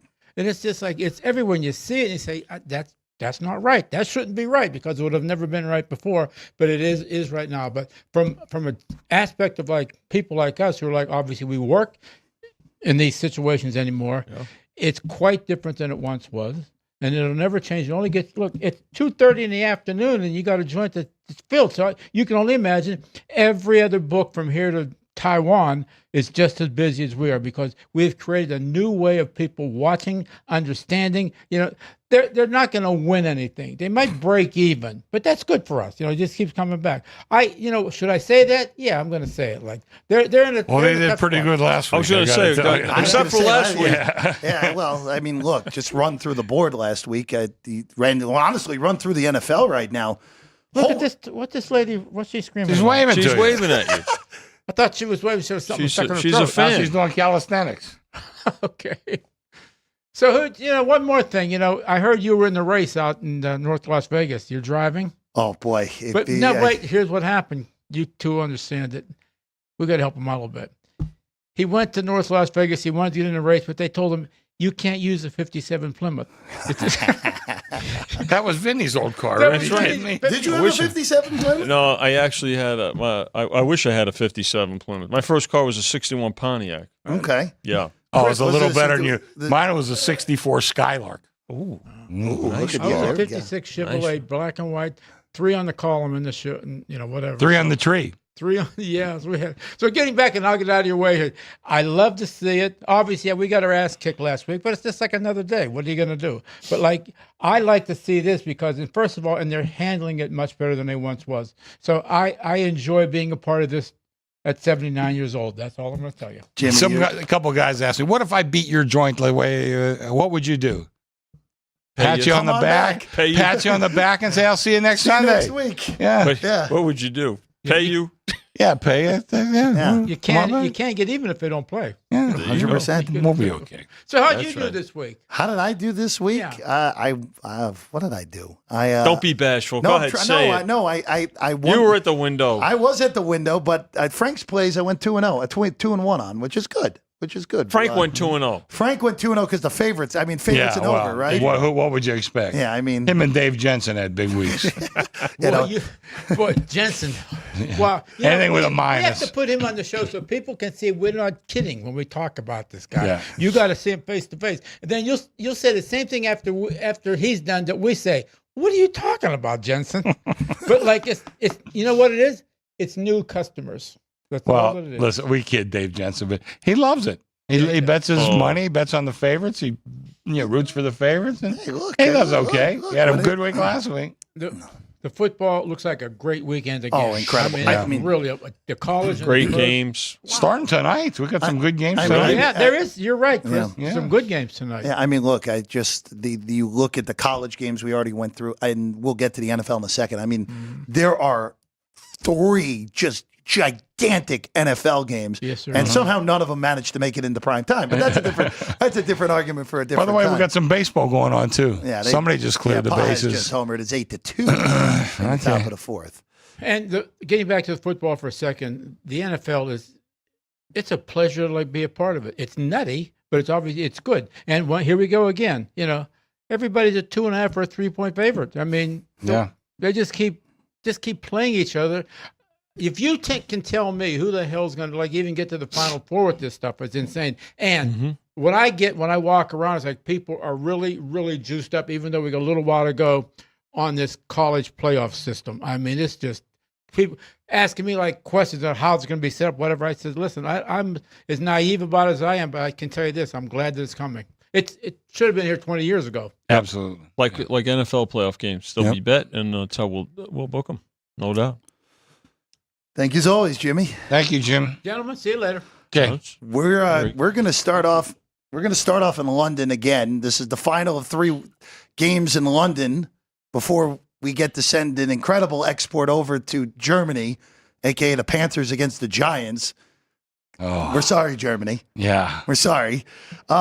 Patriots, 6-point underdogs in this game against the Jags.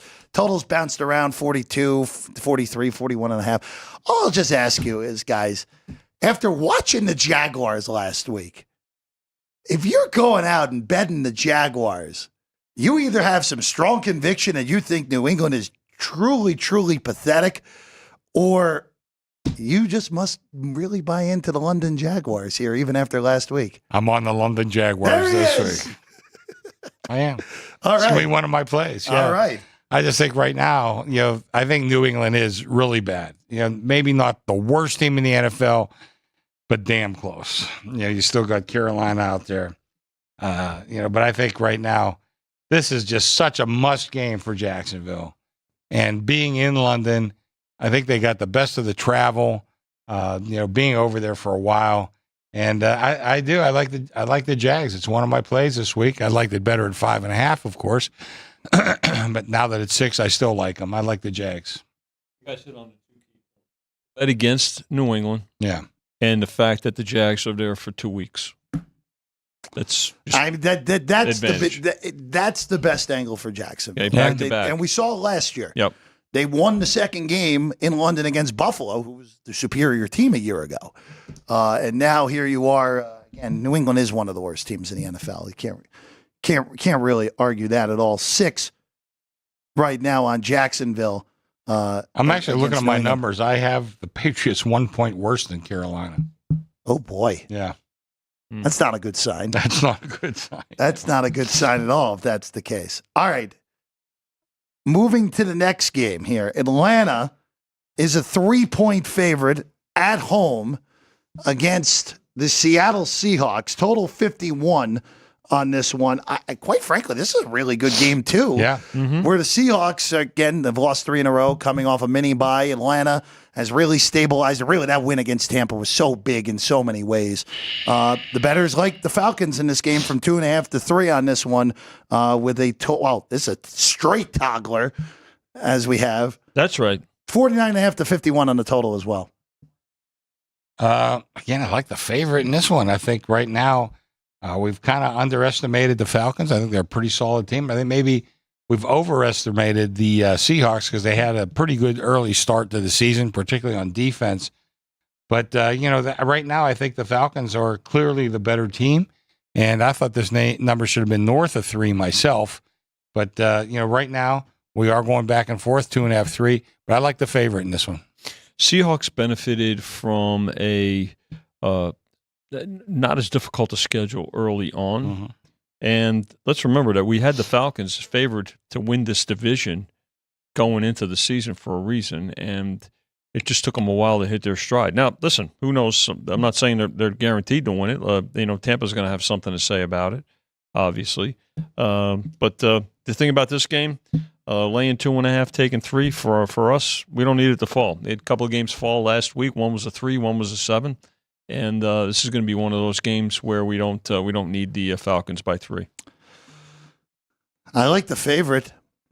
Mm-hmm. They're the better football team. And Seattle, since stepping up in competition. It's just not the same football team over these last 3 weeks. Now, granted, I know the Giants are not a high-end team, but it's still a 3-point favorite right now in Atlanta for this one on the road. All right, let's go to Buffalo next. Biggest favorites on the board this week. The second biggest favorite was a team we totally expected to be a big favorite. We'll get to them later. The Bills, 9.5-point favorites in this one against Tennessee. Total 41. Amari Cooper's expected to play after getting traded from Cleveland to Buffalo this week. Total is 41. I don't think the Bills played overly great on Monday night. They just took advantage of a team that can't get out of its own way in the New York Jets. The Titans, I think it's clearly evident at this point if they were trying to win this year, Mason Rudolph would be in instead of Will Levis. Nothing for me here, guys, but how has the market been playing this? My numbers come a little bit higher, but from that other show I was on, people love their diminishing returns. Yes. I think that's probably the way. I mean, anytime you're looking at anything above 10 or even close to a 10, you have to just start thinking, well, is this team going to really try to win by that much? And they might, obviously. I mean, like I said, I did make the numbers higher, but that's very hard to lay anywhere near 10 in this current NFL, where it seems like every game comes down to the fourth quarter. This game has been all Buffalo, 8.5. I mean, a little dip down to 8, but then they laid it. Then they laid the 9, sitting at 9.5. Probably 10 is probably the threshold to get some Tennessee money. We talked about it going into Monday night, Jeff. The thing about the Bills is, as long as they've got Josh Allen under center, they're the best team in that division. He's the difference maker. And now they add Amari Cooper. Excellent trade. Great trade. Great move for them. Trade. I think that's a better trade for them, frankly, than what the Jets did. I think there's some 100%, and that's not a knock, but it's just, I think chemistry-wise, there's a lot of reasons why. I think that the Bills are going to benefit from their trade compared to the Jets, and we'll get to the Jets later on. But this game here is going to continue to be about the Bills and us finding the threshold to get Titans money, and it'll probably be 10. I 100% agree with you on what you said. With that trade for Buffalo, watching them, forget the first 3 games, they vaporized 3 teams they're much better than. With the competition going up the last 3 weeks, the 3-game road trip to Baltimore, Houston, and the Meadowlands, where all 3 of those teams are better than anyone Buffalo saw the first 3 weeks of the season. You could tell that they were missing the go-to option in all those games. Now, look, I know people will quibble over what Amari Cooper truly is at this point. He's way better than anything they have, and allows Shakir to come back when he's fully healthy into that slot role. It was a great trade, and it was a better trade than the panic move on the Jets end. We'll get to them later, but it was a total panic move. But it's funny, you talk about making adjustments. 10, 15 years ago, if a wide receiver was out for a certain team, I wouldn't even let it move my number unless it was Jerry Rice or something. Yeah. But now, I mean, you better have not just one receiver, but you better have 2. And we'll talk about that a little bit later when we get to the Steelers. Moving along to the next game on the board, and usually we would talk about how this is a spot where Cincinnati has struggled like crazy in Cleveland over the last few years in the Joe Burrow era. But quite frankly, it doesn't matter for the market here in this one, because Cleveland's offense, as long as Deshaun Watson is playing quarterback, cannot be taken seriously as an NFL offense. The worst quarterback first 6 weeks in the last 25 years. Is that right? It is. It is. They are just the 5th team since the turn of the millennium to have under 300 yards in their first 6 games. And here you are in a game where Cleveland has historically played Cincinnati very well at home. I'm looking for reasons to bet Cleveland. I can't get there, even with it being 6. We just talked about Amari Cooper left. Yeah, Cooper. Yeah, their best receivers now gone. What Jimmy Haslam has allowed to happen here, where last year they made the playoffs on their 5th quarterback. Yeah, they made it with their 5th quarterback last year. Guy was sitting on his couch, and they were in the playoffs. They made the playoffs last year. Now here you are, the refusal to bench Watson. There's still players on that defense and that offense, even with Cooper gone.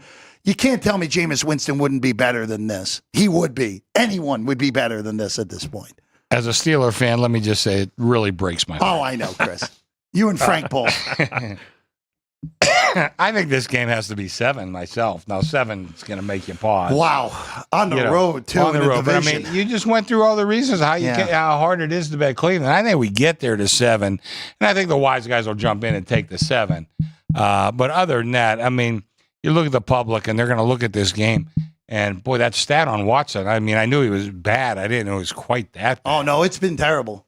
Yeah. It's been terrible. I think we get to 7, and the wise guys will take it.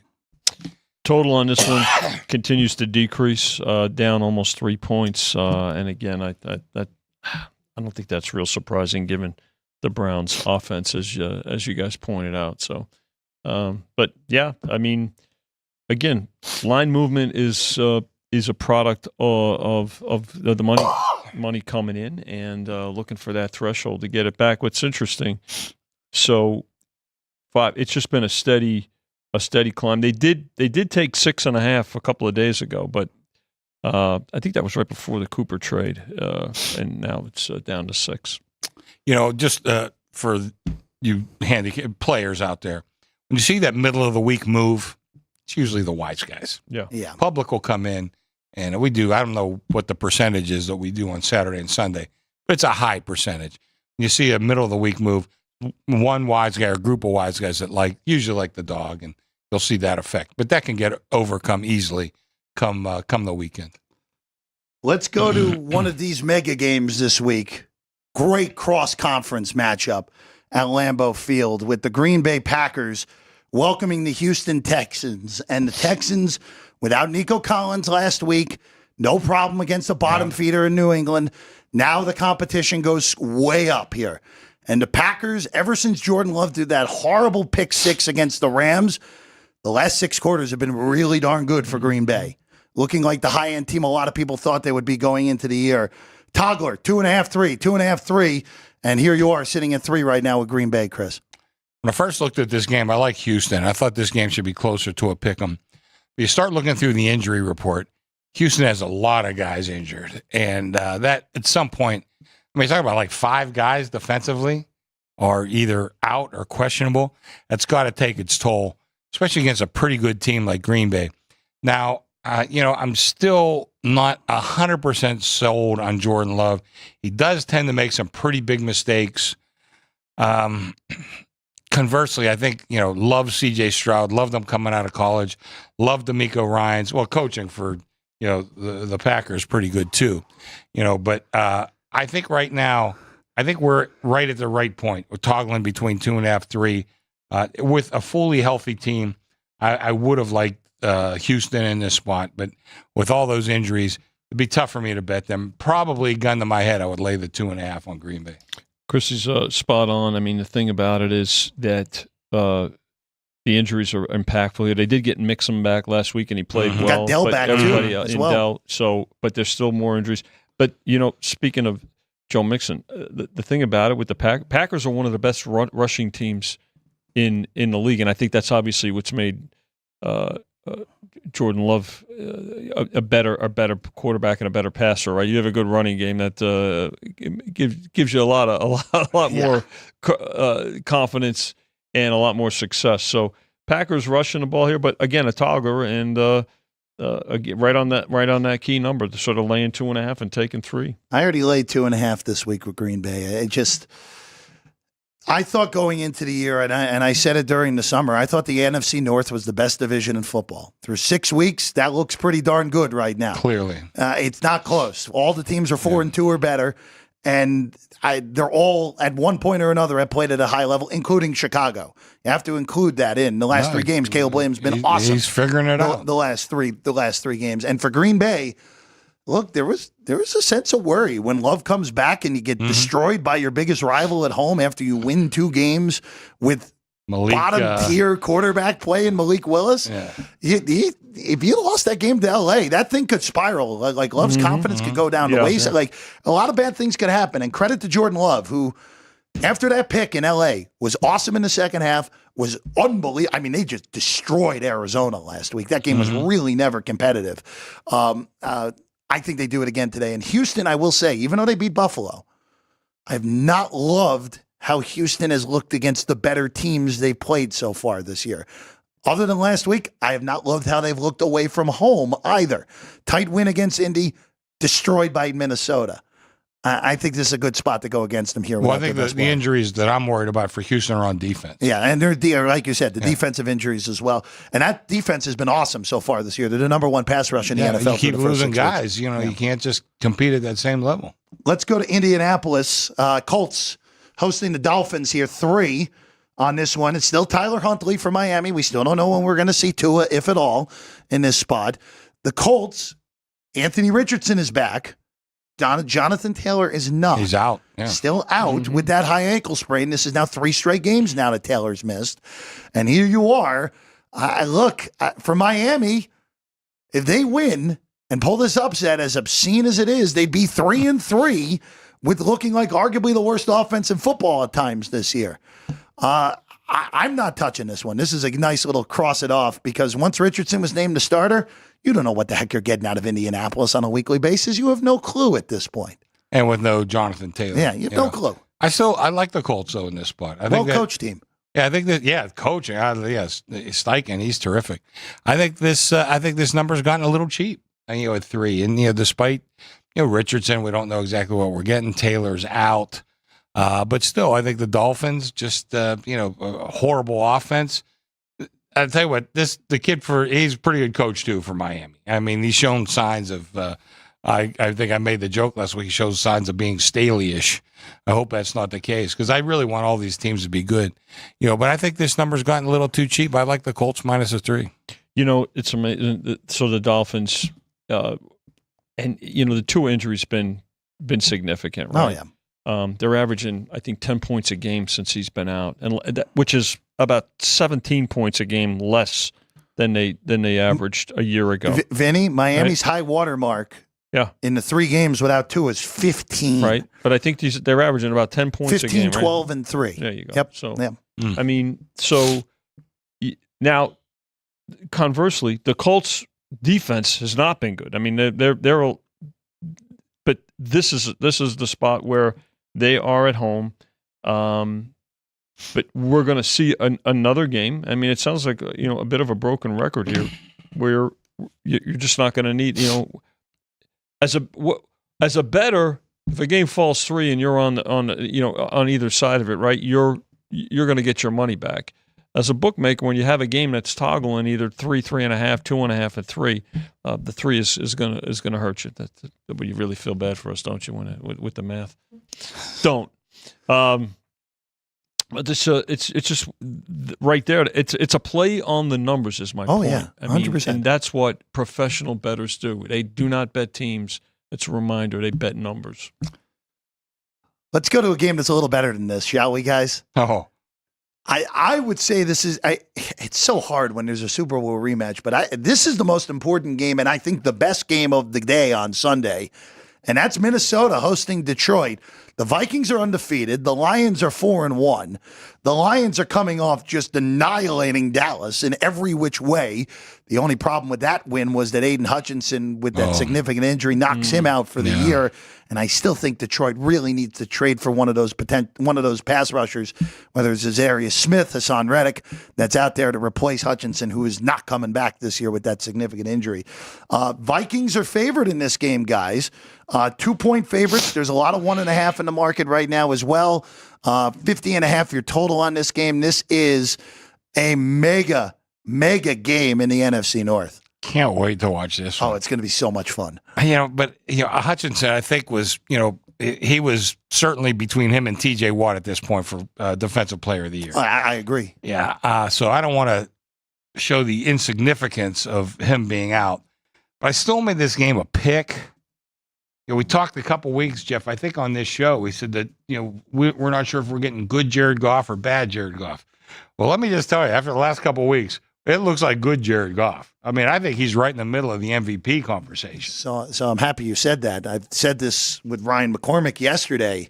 If you're going to bet Jared Goff to win the MVP, I would do it right now. Yeah. Because he's about 18-1 The Really? best, 18, 19 to 1 on It's a good Gaughan. price. I don't see him any worse than like 4th or 5th. And look, if Detroit keeps winning, and if Detroit, especially, if Detroit wins this game on Sunday, you're not seeing that number again on Goff. You're No. just not.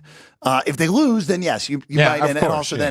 then Darnold. But if they lose 35-34, No, it's not. Yeah. It's not Goff's It's not fault. the that end of the that world. happens. right? Yeah. But look, I actually bet the Lions already in this game. Yeah. I know off a bye undefeated teams are really good.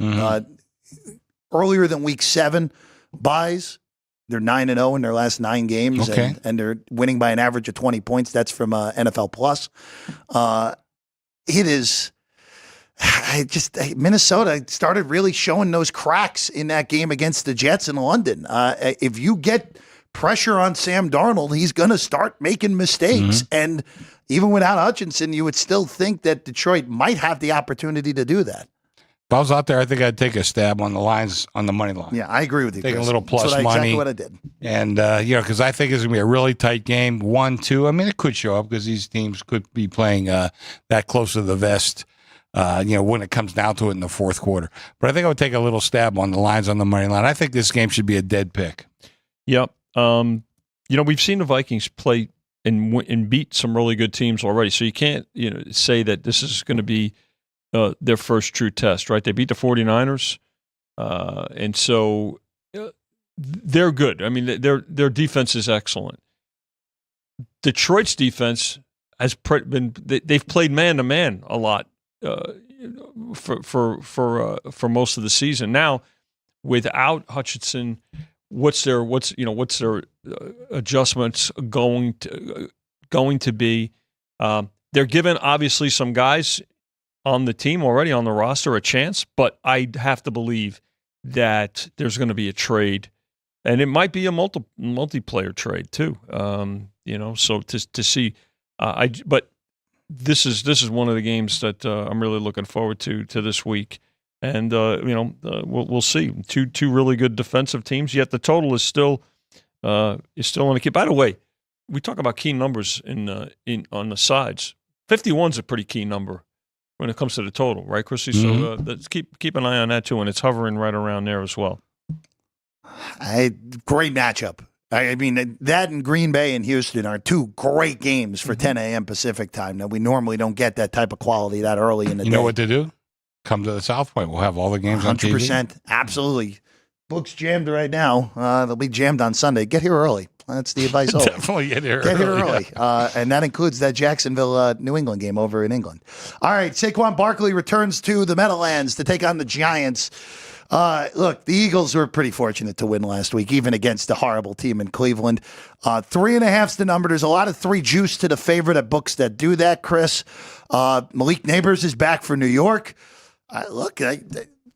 If the Giants have a better quarterback play this year, I think the Giants have an extra 2 wins on their ledger. They might have won last week against Cincinnati, and I think they definitely beat Dallas a few weeks ago on that Thursday night. They're just going down with the ship with Daniel Jones because they don't really have much of a choice at this point. Yeah, that's a pretty big word, Jeff. You know that? It's only 2 letters, but if. That's a pretty big word. Yeah. I kind of like, this would not be a play of mine, but I kind of like the Eagles. I would try to find a 3 out there in the market, even if you had to lay a little bit of juice. I wouldn't lay too much. But I think the return of Saquon Barkley, I think, is really going to mean a lot. I don't know what the hell Sirianni's doing. I really don't. Yeah. What, you think taunting the fan base is a good idea? Guy's a clown. By the way, his own fans. His own fans. And they're winning. They're winning the game. Yes, and then after the game, he shielded himself. He brought his kids to his press conference. That's a chump move. That's a chump move. Just totally ridiculous. Face the music. Absolutely. That was a chump move. But I don't know. I would probably still take the Eagles because you do have Daniel Jones for that side, and they tend to make some big mistakes. And like I said, I think the Saquon Barkley return, I think is going to mean a little something to the Eagles. Give them a little extra bounce in the step. I'd be very hesitant out there betting this game for real, but I kind of favor the Eagles. Daniel Jones is a different quarterback on the road than he is at home when you look at it. By the way, and I He's mean much better away in from reverse. home. His quarterback rating is about 40 points worse at home. It's reverse splits. It's reverse. Right? No, Vinny's 100% right. I mean, it's total reverse splits. I mean, how do you? Who knows? Talk about a non-home field advantage. I better adjust my numbers here a little bit. I've got to tell you, I mean, laying 3, taking 3.5. Barkley goes. So Barkley's been terrific for the Eagles, and we anticipated him being a big addition for them. Neighbors coming back helps the Giants here. Look, the Eagles, there's just chemistry where something is out of sorts. If a coaching staff and key player or players are out of sync, it's going to impact things. So that certainly works in the Giants' favor. But we'll see. We'll see what happens here because the Giants are out of sync as well. No home field advantage for them. No, dude. Look, if anything, the fans are going to start booing the heck out of Jones again. That's essentially what will happen. And they'll cheer for Barkley. No, they won't. I can tell you they won't do that. They won't cheer for Barkley. I'm not so sure. Oh, There'll be an element. I think it may be sarcastic, but I think it could be as loud a boos as we hear all year from Giants fans. We'll see. Okay. I really do. Okay. It wasn't his fault, as we know on. No, that's why. But they might boo the general manager. That's what I'm saying. I mean, if it was him, if it was, But Let's go to L.A. Well, we know who's going to have the home field advantage in this game. The Raiders and the Rams.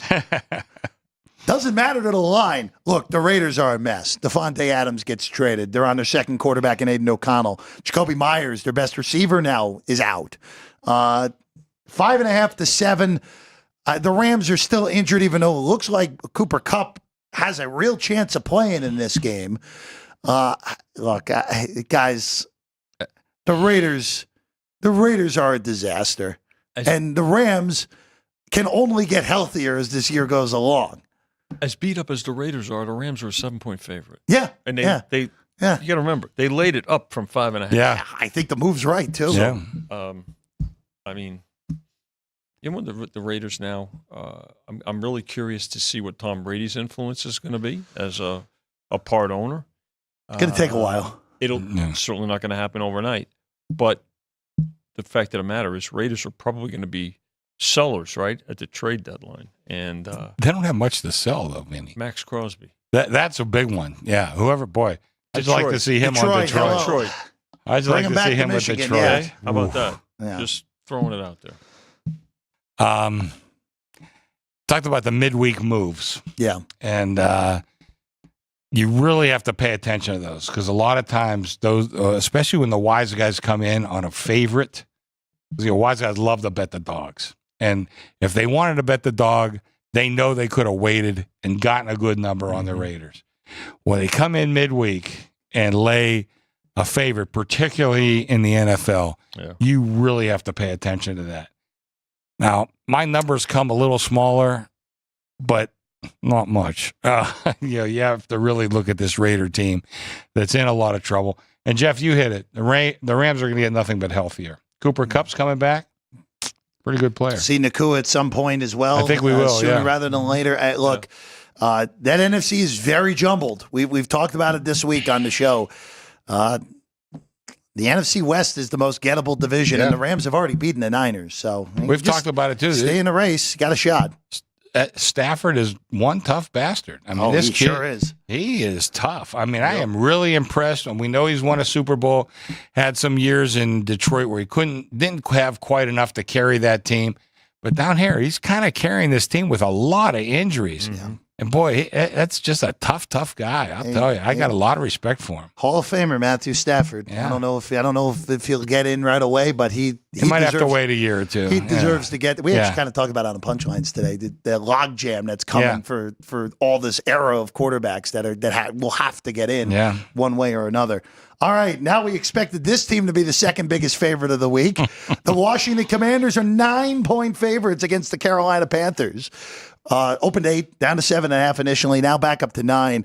I have no quibble with this move. The Commanders last week, they held their own against the Ravens. That's a difficult place to play. Easily That's could have really, covered that. Really easy. They pushed the late numbers. Yeah. Like I was impressed even in defeat last week for Washington, and now they get the NFL's worst right now. Well, don't look at me because I made the number 9.5. Okay. So I'm right with the move. I wouldn't lay the 9. But boy, I really thought that they might get a nice little boost when Andy Dalton came in, and I guess they did for a game. But then they came back to earth, and let's not forget Andy Dalton. I said it's always like a good quarterback. He's probably, I don't know, number 20, 25 if we're ranking all the quarterbacks right now. But look at the rest of the team. The rest of the team's terrible. And Commanders are not only are they good, Jeff, they can score too. And that's how you have to be able to cover a number like this. I'm not sure I'd come out and lay this. Matter of fact, I know I wouldn't. But I did agree with the move when it went down. I agree with the late move that came back up. Commanders in every teaser. Oh, well, maybe not as much at 9, right? Oh, still will do it? They'll still do it. They'll still do it? Oh, yeah. Sure they will. Okay. I like your number better than the original, Chris. I like this number better than the. I mean, Carolina. That was a 1 week deal against a horrible team. Right. When they came here and beat up on the Raiders. Not much. That's all that was. They're still the worst team in the NFL to me. Maybe they win 3 games instead of 1 or 2, or maybe they win 5. Who knows? But it's not coming this week. This should be a spot where Washington rolls. All right, Super Bowl rematch. What a game in Santa Clara. Niners, Chiefs. Andy Reid only has 2 career losses off of a bye, my friends. And this number hasn't moved at the shop the whole week. Niners won with a total of 47. That's where it basically has been the whole week. That total's only clicked up a half a point, guys. Well, there's not much more we can know about these two teams. It's not think? Unless McCaffrey's coming back, which he's not. I don't know. I made the game pick. I don't know if I can get plus 110 on the Chiefs. I guess I'd probably play it. But I don't know. I made the game dead pick. This game's so tough. But I do want to say it's the Chiefs' defense that carried them last year, carrying them so far this year. And Mahomes does have that little magic that he could do at the end of games and win games.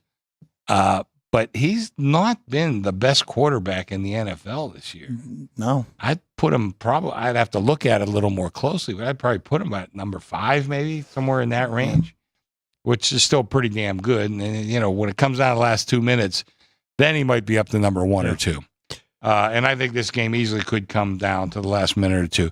But, listen, it's one of those games where we've seen this over the years, where the team that lost the Super Bowl comes back and beats that team in the regular season. And you know what? In the long run, nobody remembers those games. It's and we may see another Super Bowl matchup. The NFC is kind of really clustered around mediocrity, except for a couple of teams like that are playing on Sunday, Detroit and Minnesota. Yeah. And the Chiefs in the AFC, we have a couple of pretty good teams, but the Chiefs are definitely among them. Chris, you brought up a great point about Patrick Mahomes. I mean, he's a terrific quarterback. There's the difference between Patrick Mahomes and Andy Reid's relationship is far significant, right, than what we talked about earlier with the Eagles situation, right? So they're in sync. You and I we don't do it anymore. We used to do fantasy football. To your point about Mahomes, I was talking to a buddy of mine who still does fantasy, and he said that Mahomes wasn't even like one of the top 6 quarterbacks taken. 8 quarterbacks. How about this? Okay. Entering last week, before the bye week, now it's a little skewed because he has one less game. He was the 12th best quarterback in fantasy I'm talking football. about going into the season even, folks. Oh, well, that I don't agree with. But as of right now, he's the 12th best fantasy quarterback. When you look at it, because again, now with the injuries, too, on offense, their defense has to carry him. Yeah. Had to carry him. And they do what they need to do to get things done. Their depth has been good. They've drafted extremely well, and it's helped carry him. This is a great game. It's going to be one of the highest bet games of the day, and a terrific game for us to book. I'm not so sure. Like you know what? This is the kind of game that everybody's going to get involved with on either side, and the carryover to both teams. It's almost going to be like a carryover to a prime time game. Chris, we always have carryover to to the Sunday night game and, of course, the Monday night game. I think this game is going to have the same kind of impact because it's going to have that kind of betting interest. I like Kansas City in this game.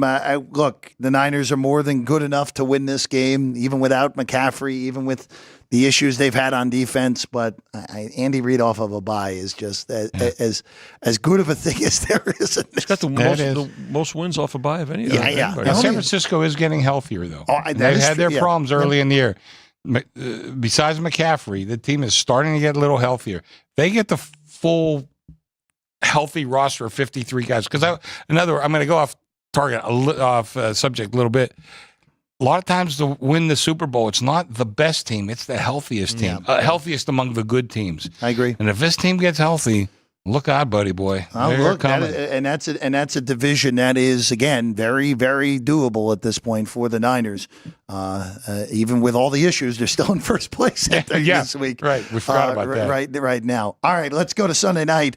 Steelers hosting the Jets, and the market kind of tells you the thoughts of Russell Wilson at this point of his career, where it's not been confirmed, but it has been. Yeah. George Pickens let it slip today in Mediavale. This went for Pittsburgh 1.5. The Jets now 2 with Wilson in for Fields. And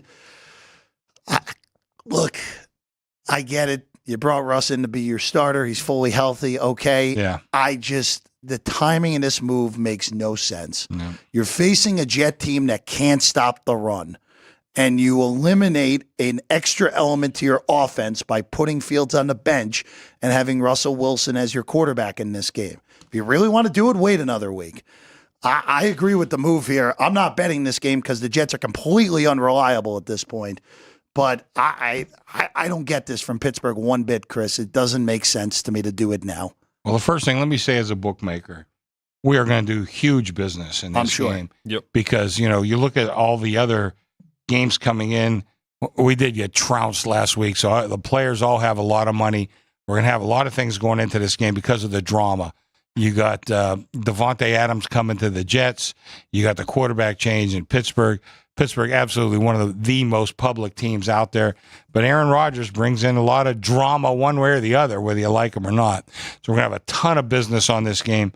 I think this will be the biggest bet game of the weekend myself. I really do.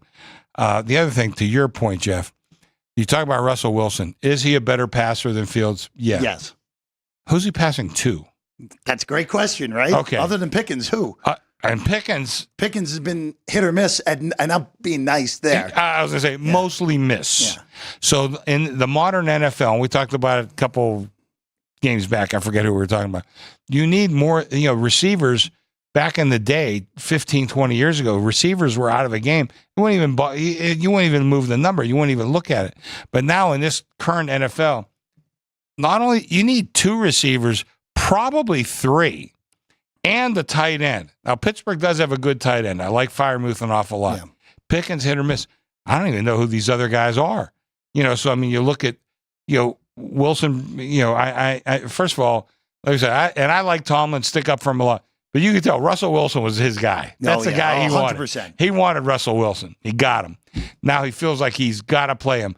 I'm with you, though. I don't think this is a good spot. I think Fields, I like this kid even coming out of Ohio State.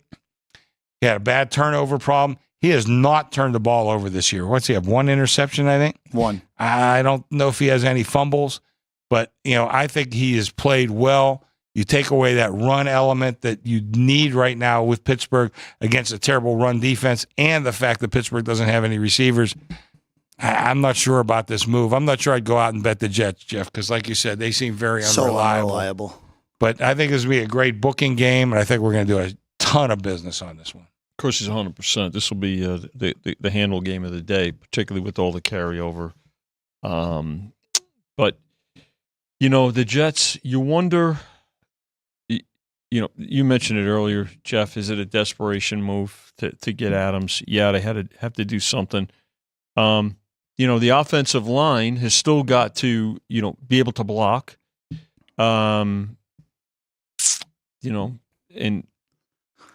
are they gonna double team Pickens? I mean, their defense is still it's good. Let's face it, Jets defense. It's still a top 8 defense in the league. But the Steelers' defense is better.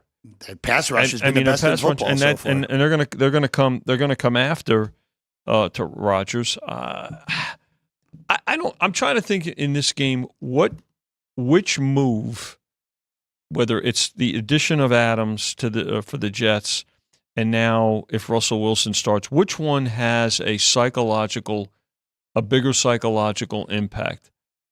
I think, and not necessarily to the good. I was going to say the Wilson move could be bad psychologically. I'm not so sure it is, though. I don't know. I'm not so sure if he starts if they get the ball downfield in passing some and they can mix it up a little bit.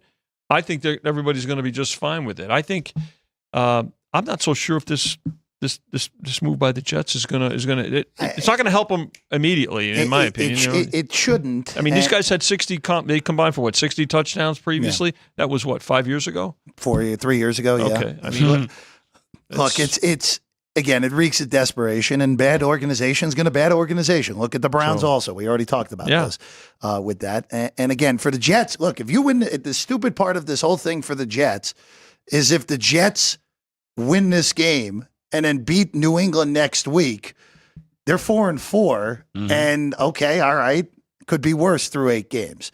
The Steelers, if they win this game, are 5-2, and are in incredible shape moving forward right now. 2, the number on the Jets. All right, to Monday night. Oh, we got a weird doubleheader this week. Yeah. Come to the South Point if you don't want to have to deal with streaming of the second game. Know. I won't be here, so what the hell. Ravens 3.5-point favorites against Tampa in this first game. This is a good game, actually. And for the Ravens, who since the 0-2 start have really, really just put it together, look like the elite team that we thought they were going to be going into the year. 49.5 the total in this one. And for Tampa almost rolled up 600 yards last week on New Orleans, who obviously is a disaster after what we saw last night. I got to tell you, I almost put this on my sheet to put out as a pick for Tampa Bay. But I'm thinking, you know what, if you want to bet Tampa, I would tell you to wait. I almost guarantee you're going to see a 4 at some point or a really juicy money line. But I think the Ravens are playing great football, but all of a sudden they've been anointed as the best team in the NFL. Okay. You listen to the talking heads all week. Oh, we now know the Ravens are the best team in the NFL. As soon as they figured out how to use Derrick Henry properly. Now, I don't want to knock the Ravens. I think they're one of the best teams, but I don't have them the best team in the NFL. I am a point worse than Kansas City. They're right there. Excuse me. They're right there with the Niners, a couple other teams. I think they're terrific. I got no problem with them. But Tampa Bay is kind of sneaky good. And, you got Todd Bowles, and I know he was a disaster with the Jets. Can I tell you something, Jeff? Go back to 2000. There's a lot of disasters with the Jets. We know that. Trust me. I know, Chris. I didn't want to rub salt in the wounds. You don't have to remind me on that one. I know. I'm just reminding you. Yeah. But, I think Bowles has come in, and he's a very calm kind of guy. They have a very good defense. And another guy that's flown under the radar a little bit, and being one of the best quarterbacks in the league, is Baker Mayfield. This kid just producing. What's he got? 16 touchdowns, I think, and 1 interception. It's something close to that. Maybe not quite that good. But he's pretty good. I think he keeps them in this game. And if it's, I tell you the truth, I'd probably take the 3.5. I mean, I definitely would. But I think I didn't want to give it out because I think you'll be able to get 4. And mark this one down. If it gets to 4, I absolutely take Tampa Bay plus the 4. Veteran roster with Tampa, good receivers, warrior quarterback. All certainly explains why the 4 was a take. And to Chris's point.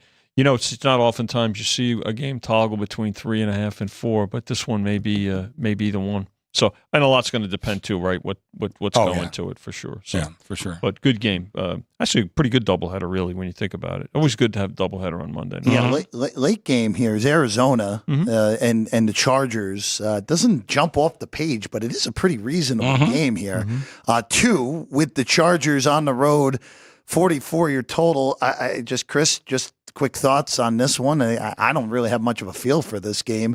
Chargers are getting healthier. That I do know. They are, for sure. And the Cardinals, we don't know the availability of Marv Jr. yet. He's still in concussion protocol. And that offense really slipped once he went out of the game last week against Green Bay. Yeah, I mean, I made the game 1. I thought the Chargers looked pretty good last week against Denver. I mean, I think the Cardinals kind of throw away that game last week. Now, you're right. The Marvin Harrison Jr. Injury is going to mean a lot. But I made the Chargers 1. And I got to tell you, we were in the meetings and Michael Gaughan's asked me, why do they have 2 games and at 2 different times? And I don't know that this is true. This is just Chris's interpretation. If you look up and down a typical Sunday, half the games stink. That is true. I'll give you that. So here you have 2 games. One of them figures to be good. If they're both good, God bless, you got them both at 2 different times. You can kind of go back and forth. If one of them stinks, you just watch the one game. So I think that's why. I don't know. I mean, I don't know anything more than anybody else. But I think that's one of the philosophies behind it. I really like the 2 games on Monday. I think it's pretty good. It's I will say this, the 4-letter network, they're the reason that there's doubleheaders in this fashion.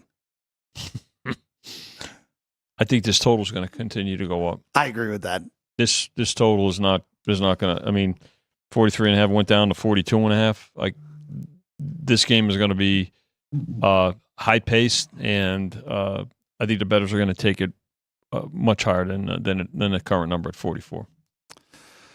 It's going to be a fun week. What a week in football coming up. College, NFL, mega games all over the place. Going to be a whole lot of fun to see how it all plays out throughout the weekend. Tomorrow, 8 a.m., Alex White and I are back. We get you the whole Saturday card. We get you ready for Georgia, Texas, Bama, and Tennessee. A lot of great stuff on that card tomorrow that we are fully ready to break down. By the way, if you had under 14.5 in the Dodger Met game, you didn't even get halfway home and you lost.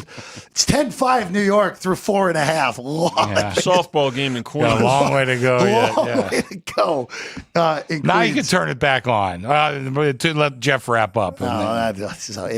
It's whatever you've been doing. We appreciate you being with us here today. Ryan, Drew Dog, thank you as always. Jerry, and wherever you may be, thank you. Chris, Vinny, awesome as always. I'm Jeff Parles. We'll see you again tomorrow, 8 a.m. Sports by the Book, Football Frenzy.